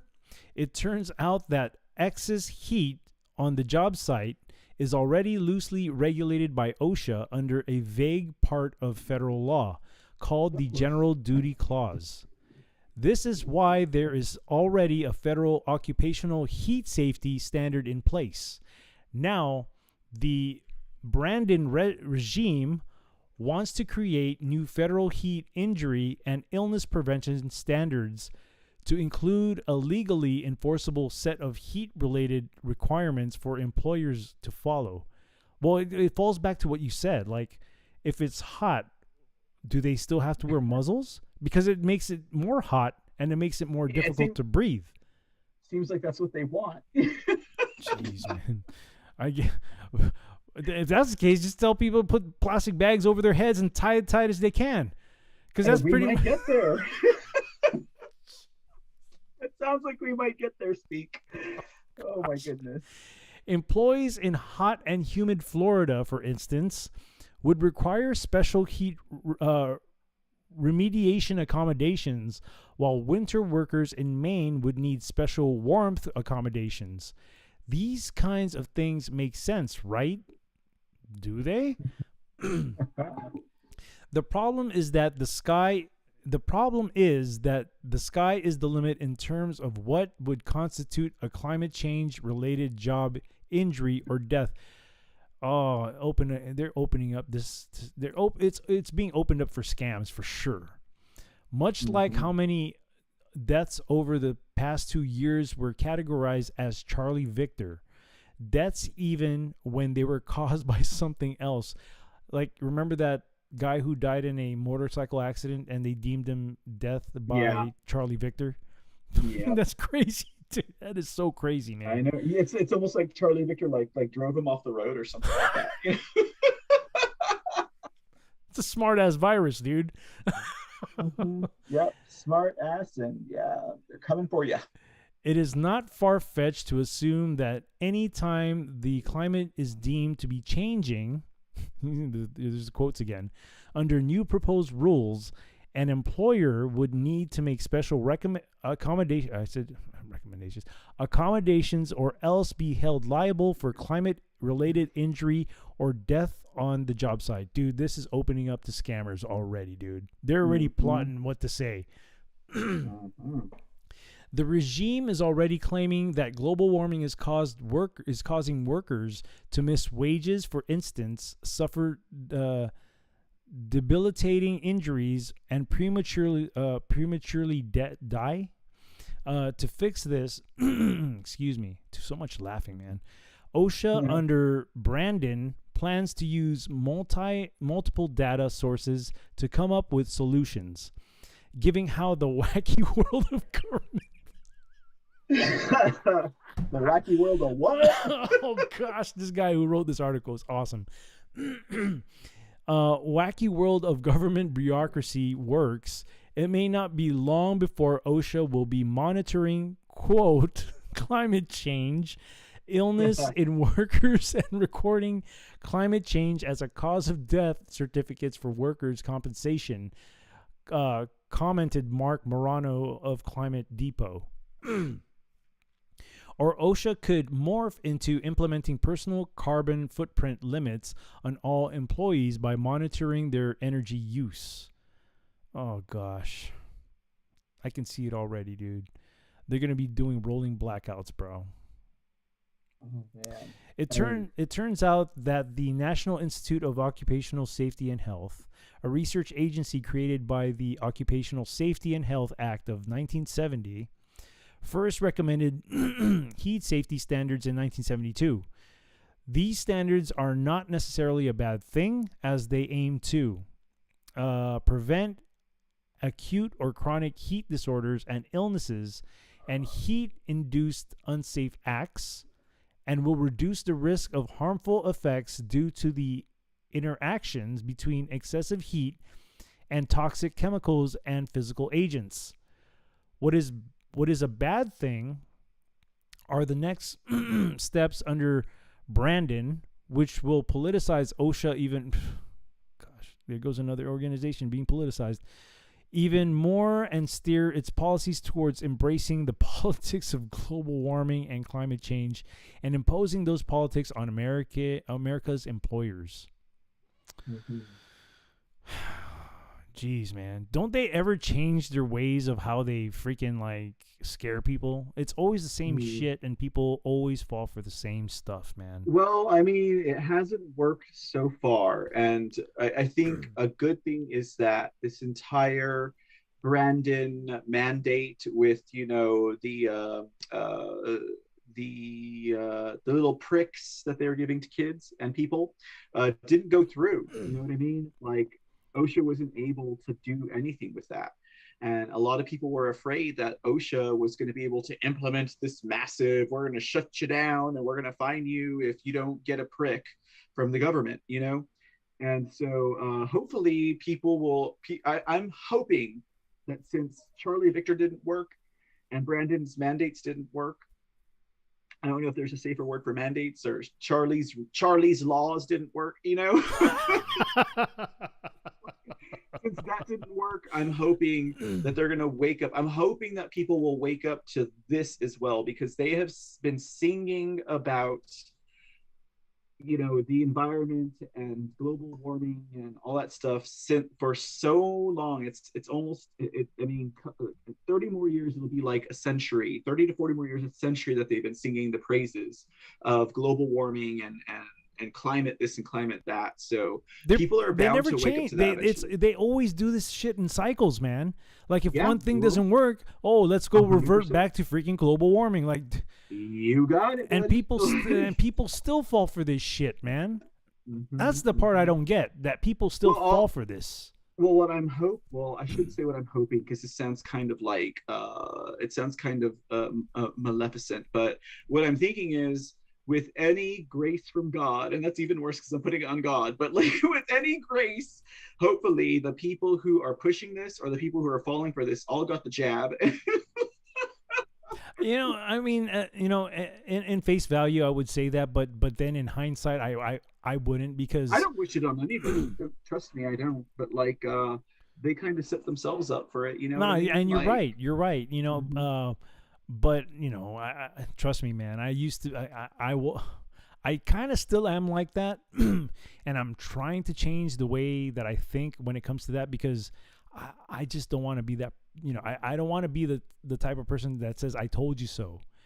I just don't. Oh yeah, I'm not that kind of person at all. Even when I know I'm right, I still don't like to be the "I told you so" because that does not help the situation. Right, right. Which is Hmm. why, yeah. I mean, I get it. I get where you're coming from, and trust me, dude. Sometimes there are times where I think, good for them.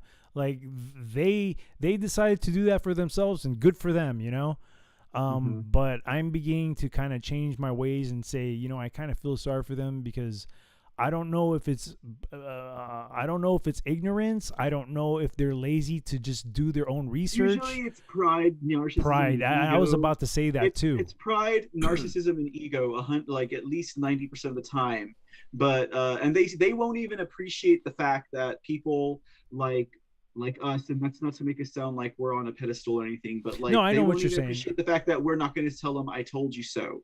They'll never even see that or acknowledge that. And you know what? That's our lot in life, to just sit back and say, you know what? You told me it was this way. I told you it was that way. You were wrong. And then behind my back, you changed it to the way that you were arguing back that you knew that I was right about.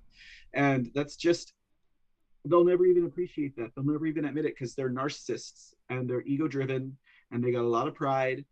And well, you know what? Who am I to judge them? Yeah, no, and I'm the same way. I noticed that too. Pride is a motherfucker, dude. No wonder Dude. it's one of the deadliest sins, dude. Mm-hmm. Because it blinds you, dude. It really does.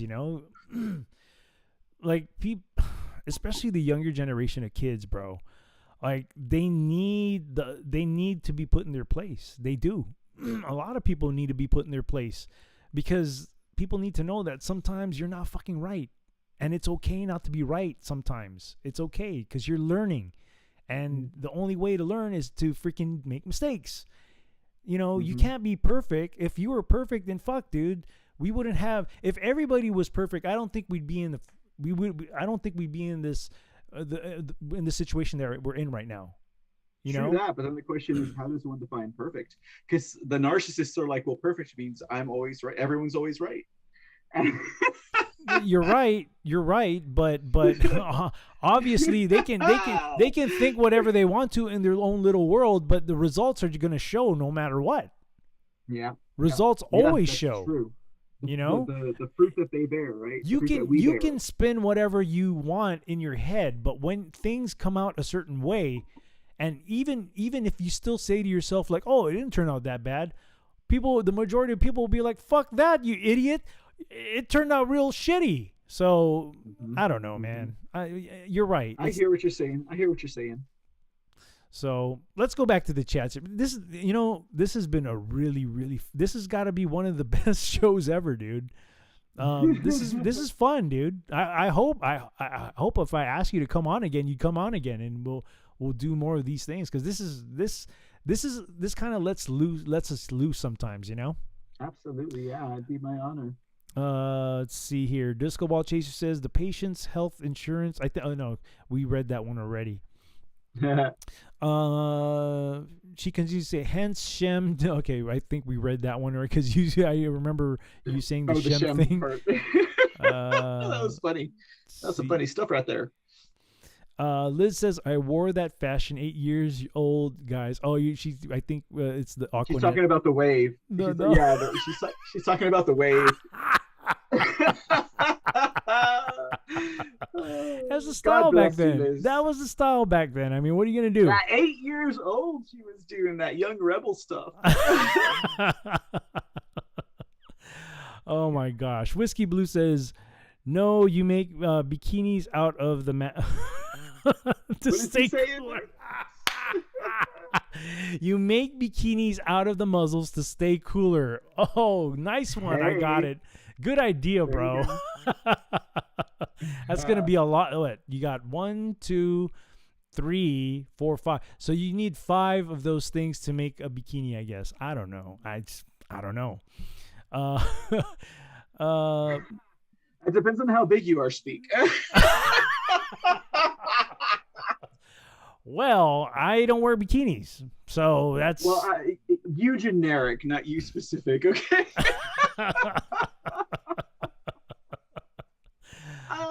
Never mind. All right. Disco Ball Chaser says, a sense is not common. How true is that statement, dude? How true is that statement? It ain't common anymore. Liz says, young rebel, word up. DJ Chris is back. Welcome to have you back again. Liz says, my 17-year-old has long hair, so he has to bun it up. That's another thing about these younger guys, man. Why they do that? I can't either, man. I don't Liz get Garcia, you make sure that your son wears a baseball cap when we go to SPI. I will chop that man bun off. Okay. That's pretty bold for you to even admit that. I ain't playing around. Canoe Trippers say, I'm calling BS. Of course it is. Whiskey Blue says these people are morons. State the obvious. Canoe Tripper says it's normal, not CCBS. He's talking about CC as climate change.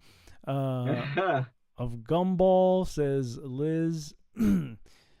DJ Cruz says, speaking of pricks, oh geez, what now? Let's go, Brandon. Okay, there you go. That's a good one. Whiskey Blue says all electric car, trucks, planes, etc. in California who already was rolling brownouts. What could possibly go wrong? Shit, tell me about it, man. The power goes out mid-flight. Oh, dude, you're out. Oh, man. Everybody's saying, let's go, Brandon. Let's go, Brandon. Whiskey says deaths and injuries in the tens of thousands. People are starting to take notice, even mainstream media. I think it's designed that way, though. I think it's designed for them to do that.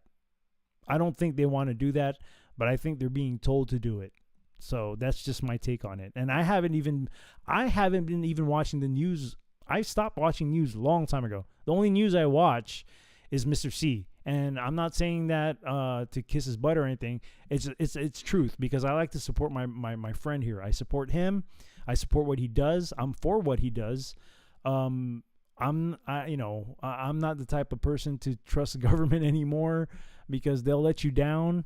My trust is mostly on God, but I support what my brother here is doing, because we both have the same goal at the end. So I'm here to support the way he does, the way he shows the truth, and I have my way of showing the truth.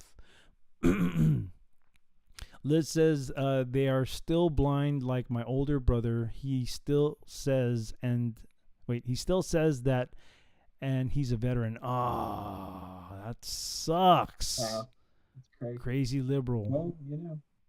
Well, I was once told, because a good friend of mine that I used to work with, he was actually my partner at work for a few shifts, and every time like there would be some kind of combat vet that comes in being arrested and shit, or especially if they're an asshole, my buddy would tell me, yeah, dude, we're not all the same tree. We may break bread and be brothers being in the military, like for example the Marines, but we're not all from the same tree. So if that makes any sense. I mean, it makes sense. Everybody's background, culture, and how they grew up is different. So of course, that's a big thing. It doesn't matter it doesn't matter if they're in the military or not. It just depends on how they grew up. Even if you, I know, Liz, you're conservative and you say your brother's liberal. I mean, he could have looked at things differently. He just could have looked at things differently and had different beliefs, and there's nothing wrong with that. That's just the way people are. So, let's see. DJ Cruz says, "Thank God you don't wear bikini." Disco Ball says, "Sounds like a scalping at SPID." What's SPID? I don't know. It's SPID. That's South Padre Island. Oh. I'm thinking. Escandalo. Well, actually, no, I don't know. She's saying Escandalo. Let's see. Liz says, "I do not watch news anymore as well." So I'm not the only one. I know. She never goes to my chat rooms. Just kidding. Oh, dang, girl. Oh, no, I'm just joking. I'm just joking. Disco says, "Sometimes people have to be shown, not told, so lead by example." I agree to a degree, but because... you lead by example, period. I do agree with that statement. They need to be shown, but even sometimes when they're shown, they still refuse to see. So you can only do as much as you can. At that point, you've done what you could. And if still lead by example. You could. No, do. No, one should.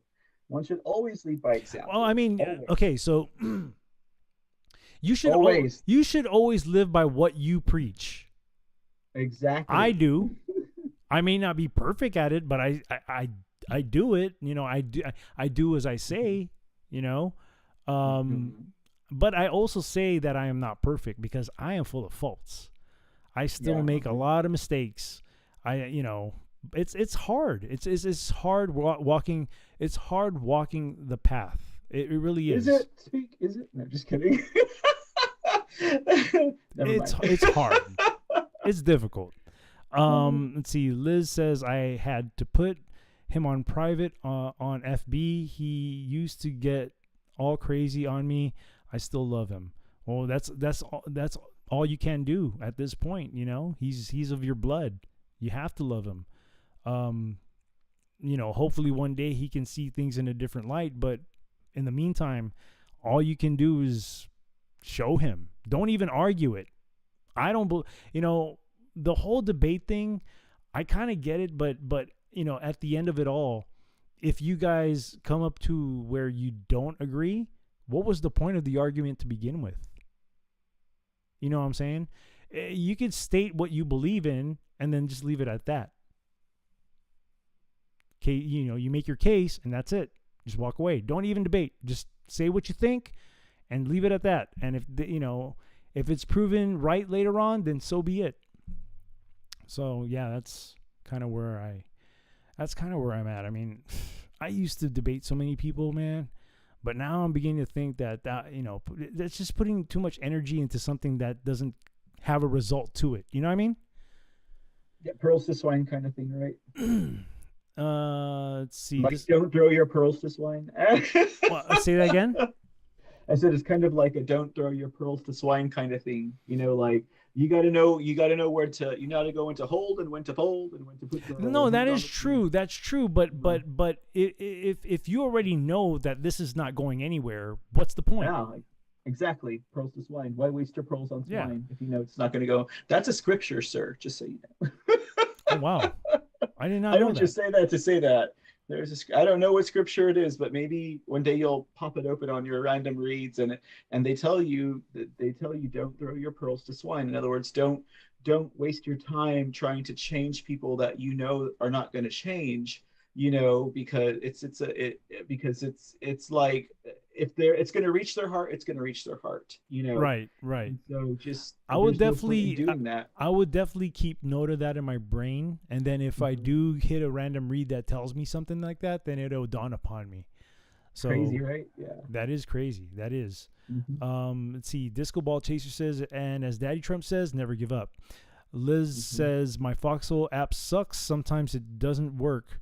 Cause you on your phone, girl. Shoot, you on your not only a phone, but you on an old ass phone. So you gotta update that thing. You do. I'm just saying. Whiskey Blue says better be careful. Mr. C gonna start calling you daddy. Oh. I ain't got nothing to say about that, Whiskey Blue. Oh, hold up. You guys are crazy out there in the chat. You know that? You guys are absolutely mad. All right, let's go to the last article of the night before we freaking get lost here. Let's go to the article real quick here because we are past the time. To be honest, we're way past it. Let's see here. Yeah, we got about. We'll go another 30 minutes or so. 28 minutes actually. That'll wrap it. Yeah, that'll be a good wrap. Let's see. Okay, here's the article. Let me get you on the screen share here. So then you can narrate. All right, you see it? This is so stupid. Okay. We had to. This is, dude. This is my definition of this is news. Hey, really, like we had to close it out with this one, man.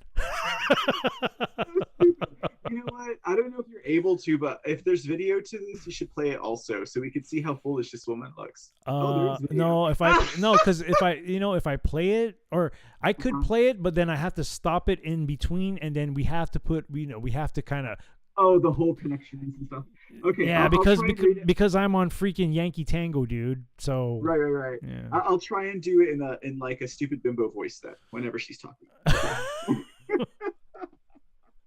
No, this is news. Woman bombs job interview in disastrous video fail.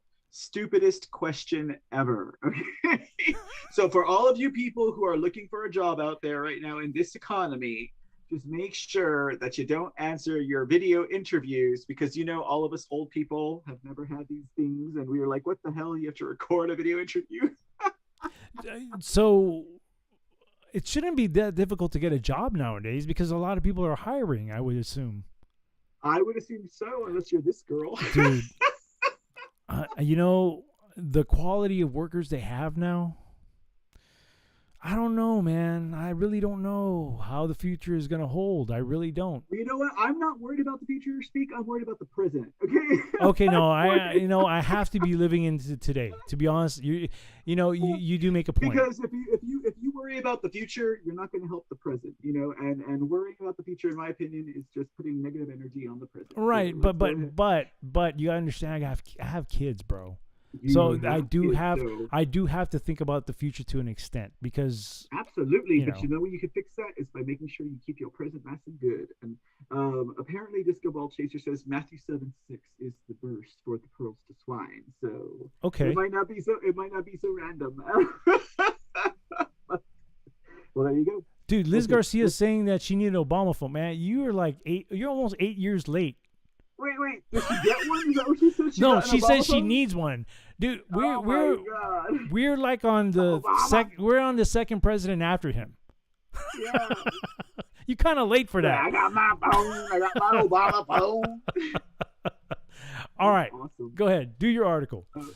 Okay, so talking about making a job interview boo-boo without setting foot inside an office building, Shailene Martinez unwittingly put her foot in her mouth by criticizing her would-be employer during a one-take pre-recorded video interview. The question is the stupidest, cheesiest question I've ever read in my life, Martinez said in now viral footage of her disastrous digital application to SkyWest Airlines.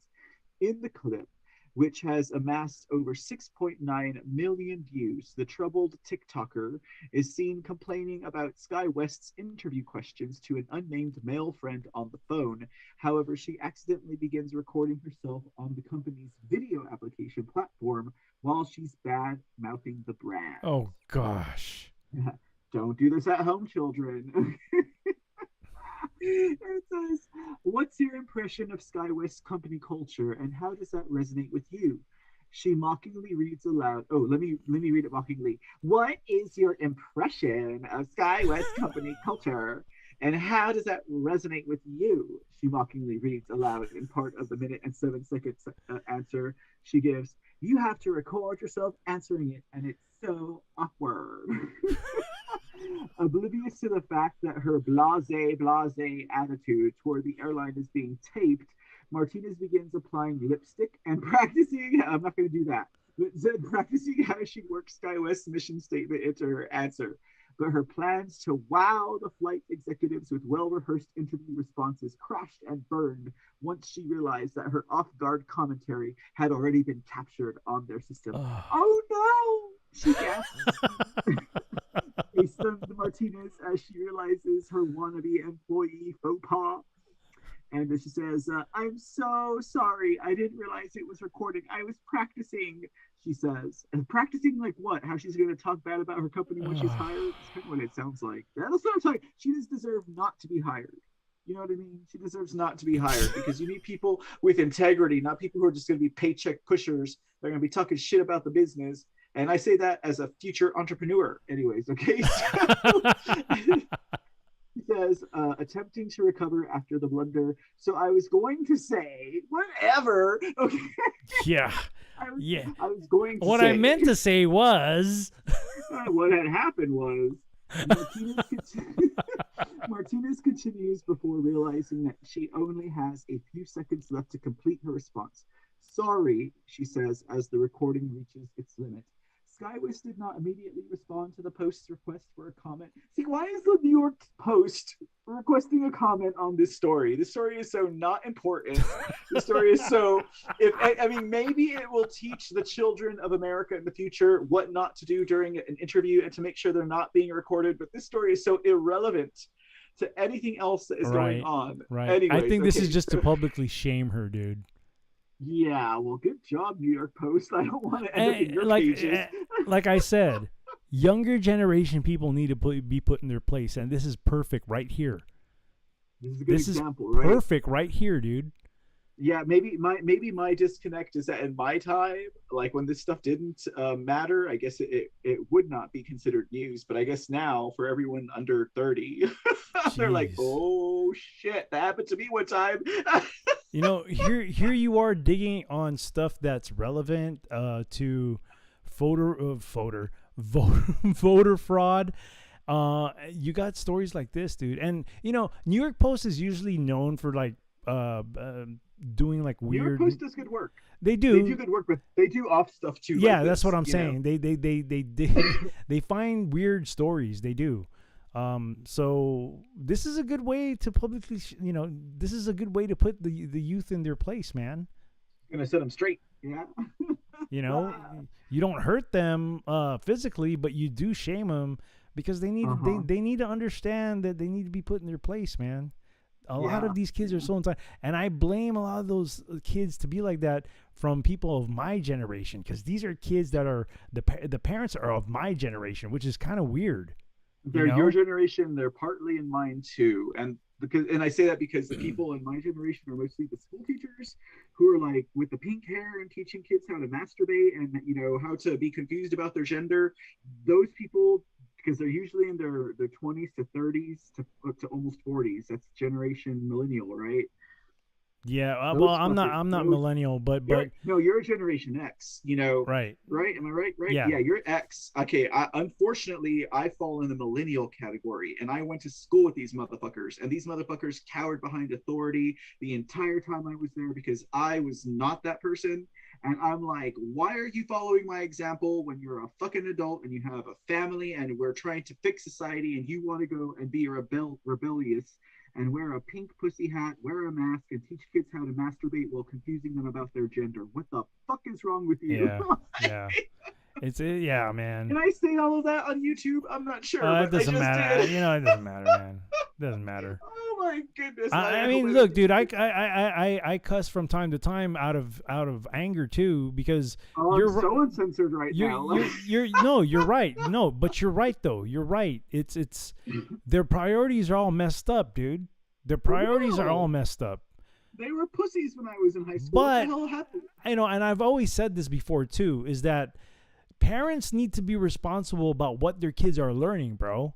because this is that's the result We're- of having messed up kids. If the parents of those kids are not supervising what they're learning, all the parents care is about, oh, my kid has good grades in school. Well, what's the content of what they're learning? What are they learning? What is it that they're getting straight A's in?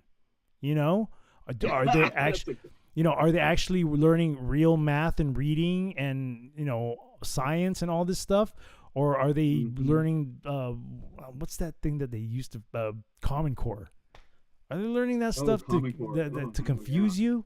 And that's the man. And what they're learning nowadays, like as of the minute, is even worse. Even worse. Yeah, and I attribute that to a lot of parents being lazy about just observing what their kids are learning. You gotta be vigilant. They gotta be vigilant. They do. And the thing about it is, I feel like that vigilance is waking up in them now. You know what I mean? That's kind of what I think, in spite of the fact that it seems all hopeless and whatnot. But I feel like it's waking up. I feel like it's catching on. Like, we are seeing those stories of the kids in high school who are fighting against that stuff right now, and they're doing it in the name of liberty, and they're doing it in the name of their rights as a human, as opposed to, because I want to be lazy, or I don't want to go to school, or I just want to be a rebel.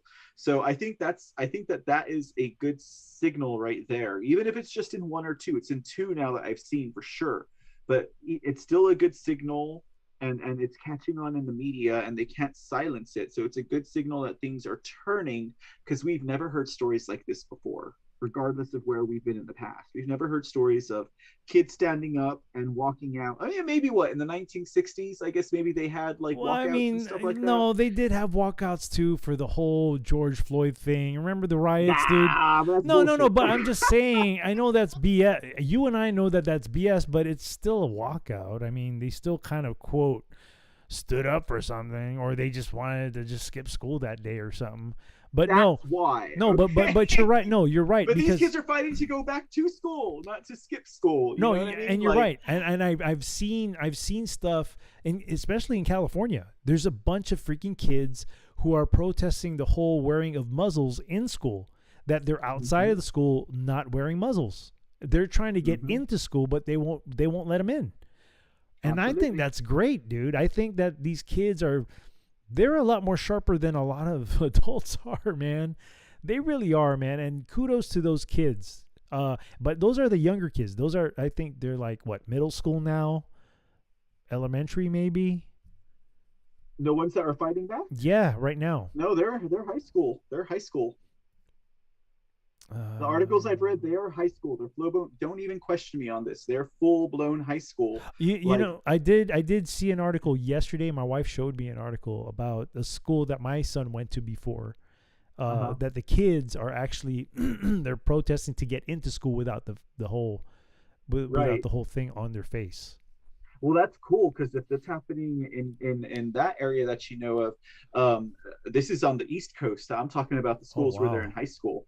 On the East Coast is and kind of middle America, East Coast is where we got about 2 or 3 schools where kids in high school, and because they can fully articulate their point. I'm not saying that middle school kids or elementary schools can't do that, but they're literally setting up boundaries and parameters for these students who don't want to wear masks but want to go to school. Yeah, and they're in high school, because trust me, you could mistake that 16-year-old for a 21-year-old. So they ain't no fucking kid,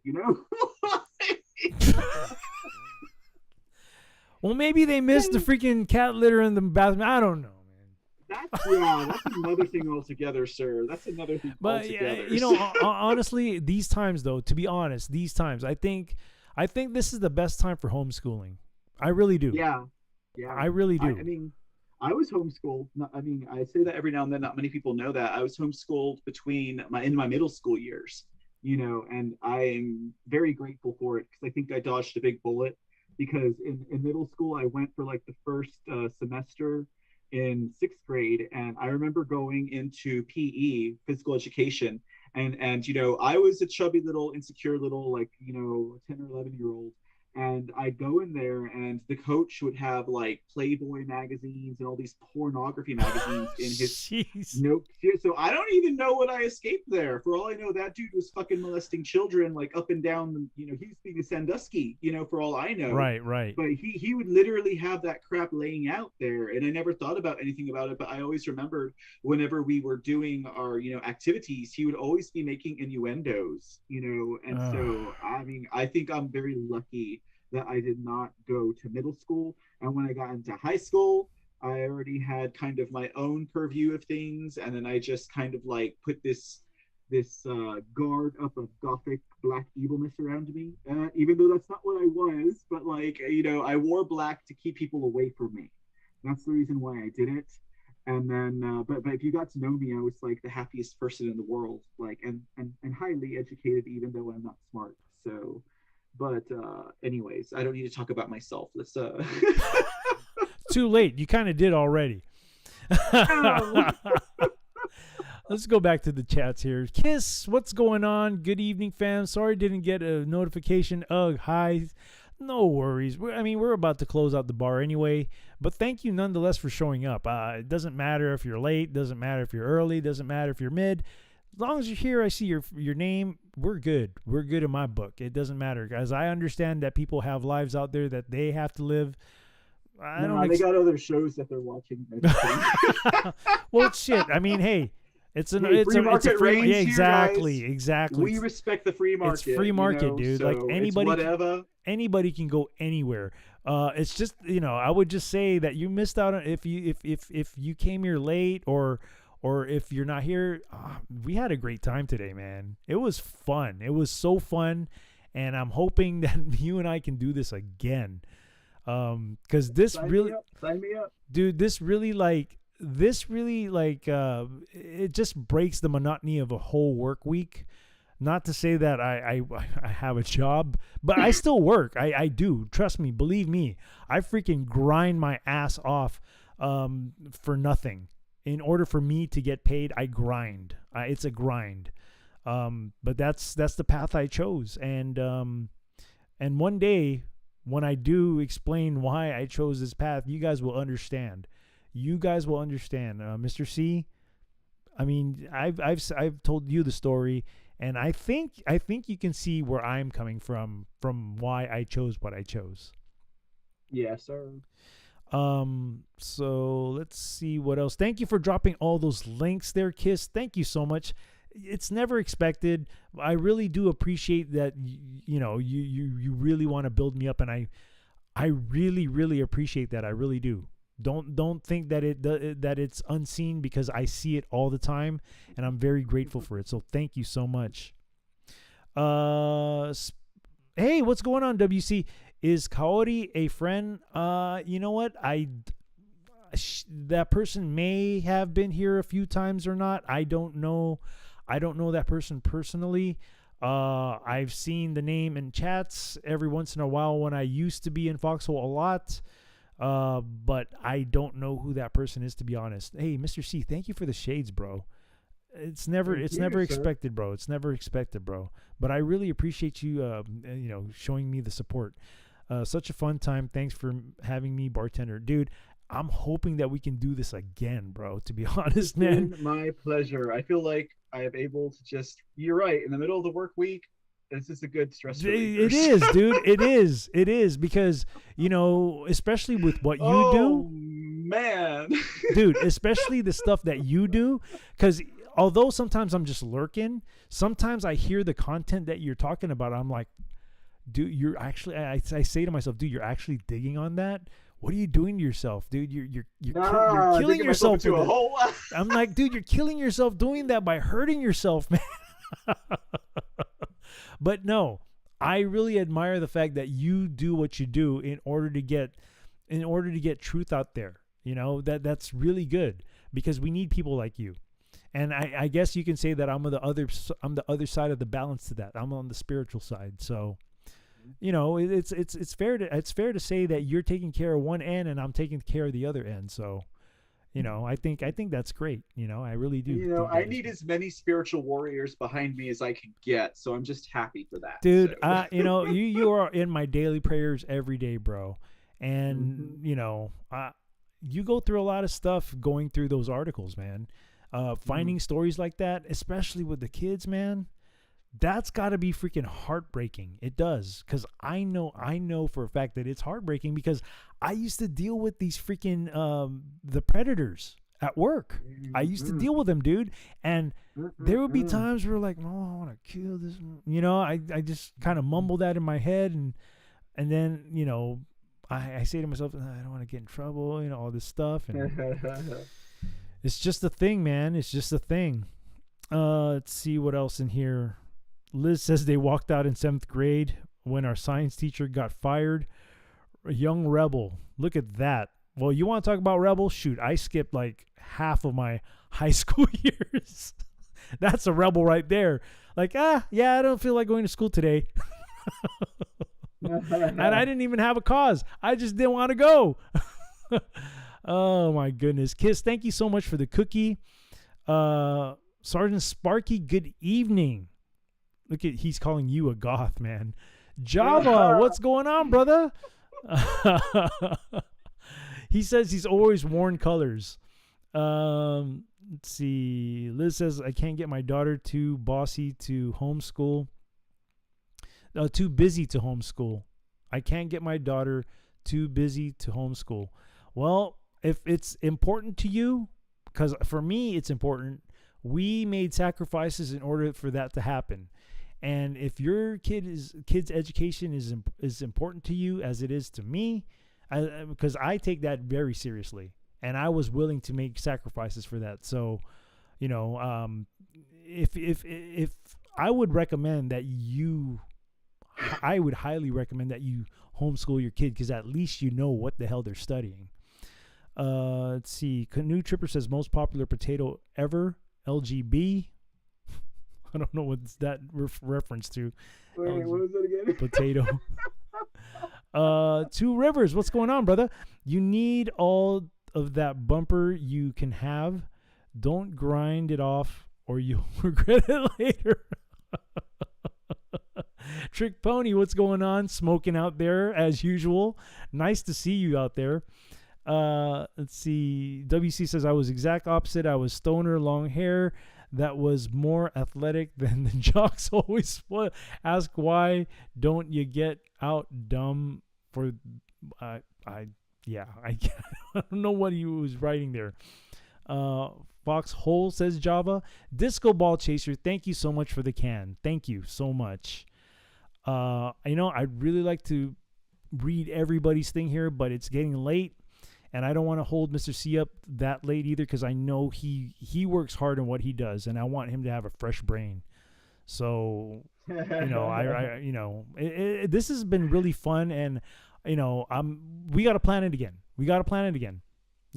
Yes, yeah, let's do it next Wednesday. I would say this was pretty successful because people were engaging in it too. So, I don't know what you thought, but I thought this was pretty fun, and I think people out there in the chats kind of enjoyed it too.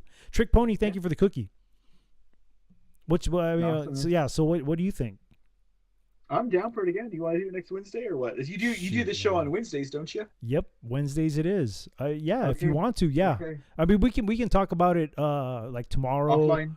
Yeah, offline tomorrow or Friday. No, let's talk on Friday. I'll give you a call on Friday because, dude, tomorrow for me is gonna be so busy, bro. Like I have 2 different streams I got to do tomorrow for the DJ thing.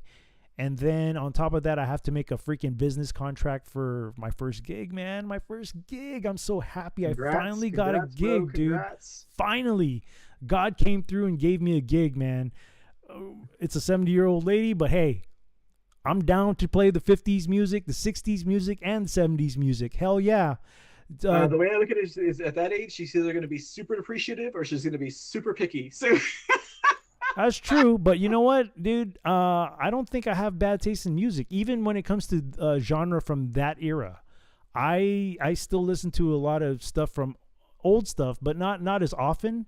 But I do like me some Sinatra, some Rat, some Rat Pack. What if she's like a disco queen? I don't know, 70 years old. I don't know, maybe 60s. I know, I gotta think about that one, right? But we'll see. We'll see. And I don't have to worry about the songs like cussing, because music back then, they didn't really cuss that much. I mean, they had subliminal messages, but there was no cussing. So at least that part is easy, So anyways, I think that's it for the chats. I'll let you go first, and then I'm gonna close out the bar. But Mr. C, this has been so freaking fun, and yes, let's do this again and again. Awesome. and again and again and again, because this is good, man. This is not only good for you and I to talk and just let loose, but it just breaks the monotony of the whole work week, Well, I can't thank you again for allowing me to be your co-bartender / barback tonight. I can't thank you for accepting the invitation. I was very happy. It's been my pleasure, sir. No, I was very happy that you would want to get involved in this, and it's fun. It's fun too, dude. I mean, I admit this is fun. It's been a blast. It has. All right. God said, though, speak. Thank you so much, and to everyone in the chats, thank you guys for hanging out. Make sure you come back. Well, we'll talk about it, me and Speak, but if not, come back next week on Wednesday for sure. And we got our own things going on, and we'll be hanging out, guys. Absolutely, man. Had a blast. All right, brother. I'll definitely catch your stream tomorrow. Hopefully, you'll be able to catch mine. I don't know. But yeah, we'll talk outside of this. More than likely Friday, because tomorrow I'm gonna be really busy, dude. I'm just gonna be really busy. But I hear you, bro. I hear you. But yeah, thank you for coming by, and I'll definitely give you a text or a call on Friday. Friday it is. All right, till then, you have a great night. Much love to you and your family. Much love to the Foxhole fam and everyone beyond, and we'll catch you later. As with you, my friend. As with you, my brother. Good night, brother. Good night. Bye. There he goes. There he goes, my good old friend, man. Mr. C, my brother. I will consider him my brother any day of the week. Let me get this thing ready to close out here. I had so much fun hanging out with you guys. And thank you for those people who came through with the donations. That helps me out a lot. It really does. It's beginning to be very difficult for me. And honestly, this gig that just came through today, that had to be a blessing from God, because I have been praying to God saying, please, Lord, I'm like, please get me a gig. Please get me a gig. Like, I'm not asking him for me to win the lottery. I'm asking him for me to actually earn my money. So I was like, please, God, give me a gig. And he finally came through. He gave me a gig. And hopefully that opens up to more gigs.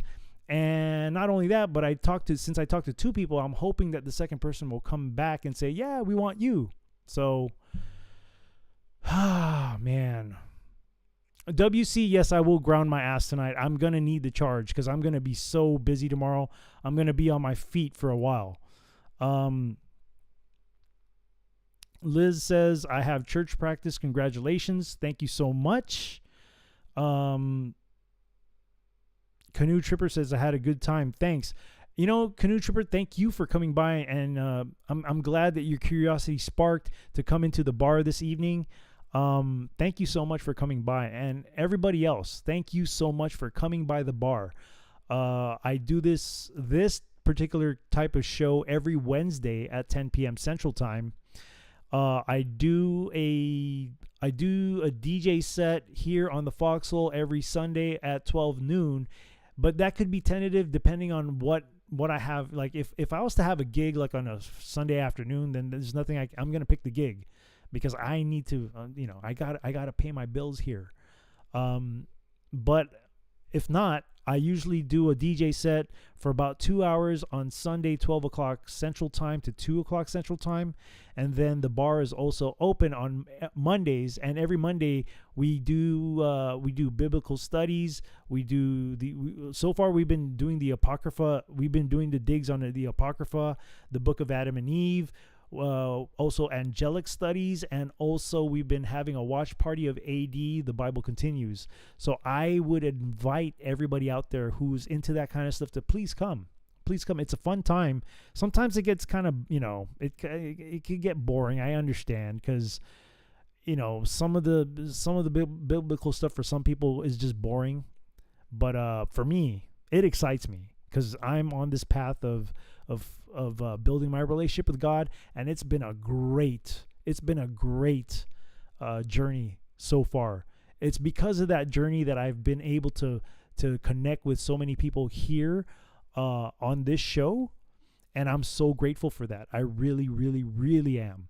Susie Q, thank you so much for the cookie. Thank you so much. All right, ladies and gentlemen, I really have to go as I need to get my rest. I have a full day ahead of me today. So as I close every show, always be kind to one another. And if an opportunity ever presents itself to pick somebody up, please do so, because you'll never know. You'll never know when you're going to need the picking up. So, with all that being said, The bar is now closed.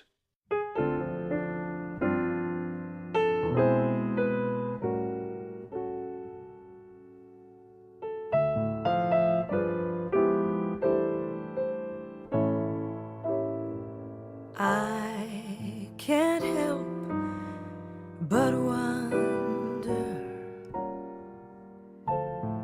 if I'm under a spell. It's more than a passing notion. I've never fallen with such devotion. I can't help but wonder if it's only a dream.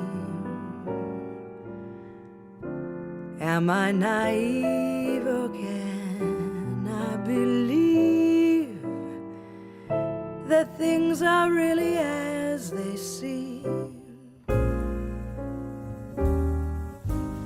Can anyone explain how to understand what's true? I know I just can't tame it. Whenever I'm with you,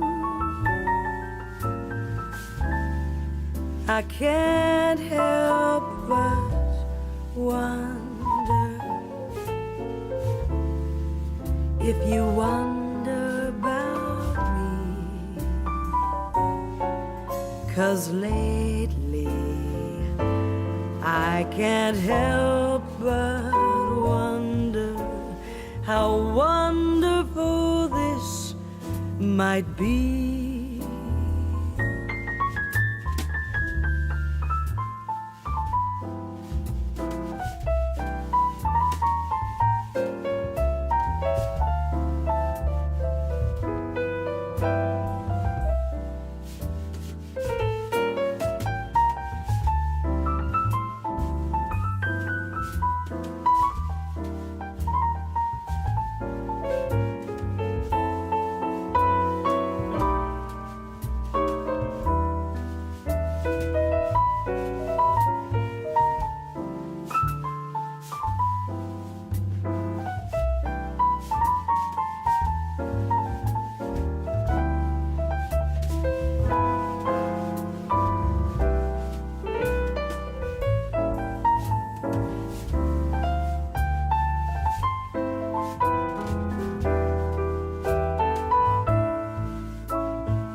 Can anyone explain it? How to understand what's true? I know just can't take it. Whenever I'm with you, I can't help but wonder if you wonder about me. 'Cause lately I can't help but wonder how wonderful this might be. 'Cause lately I can't help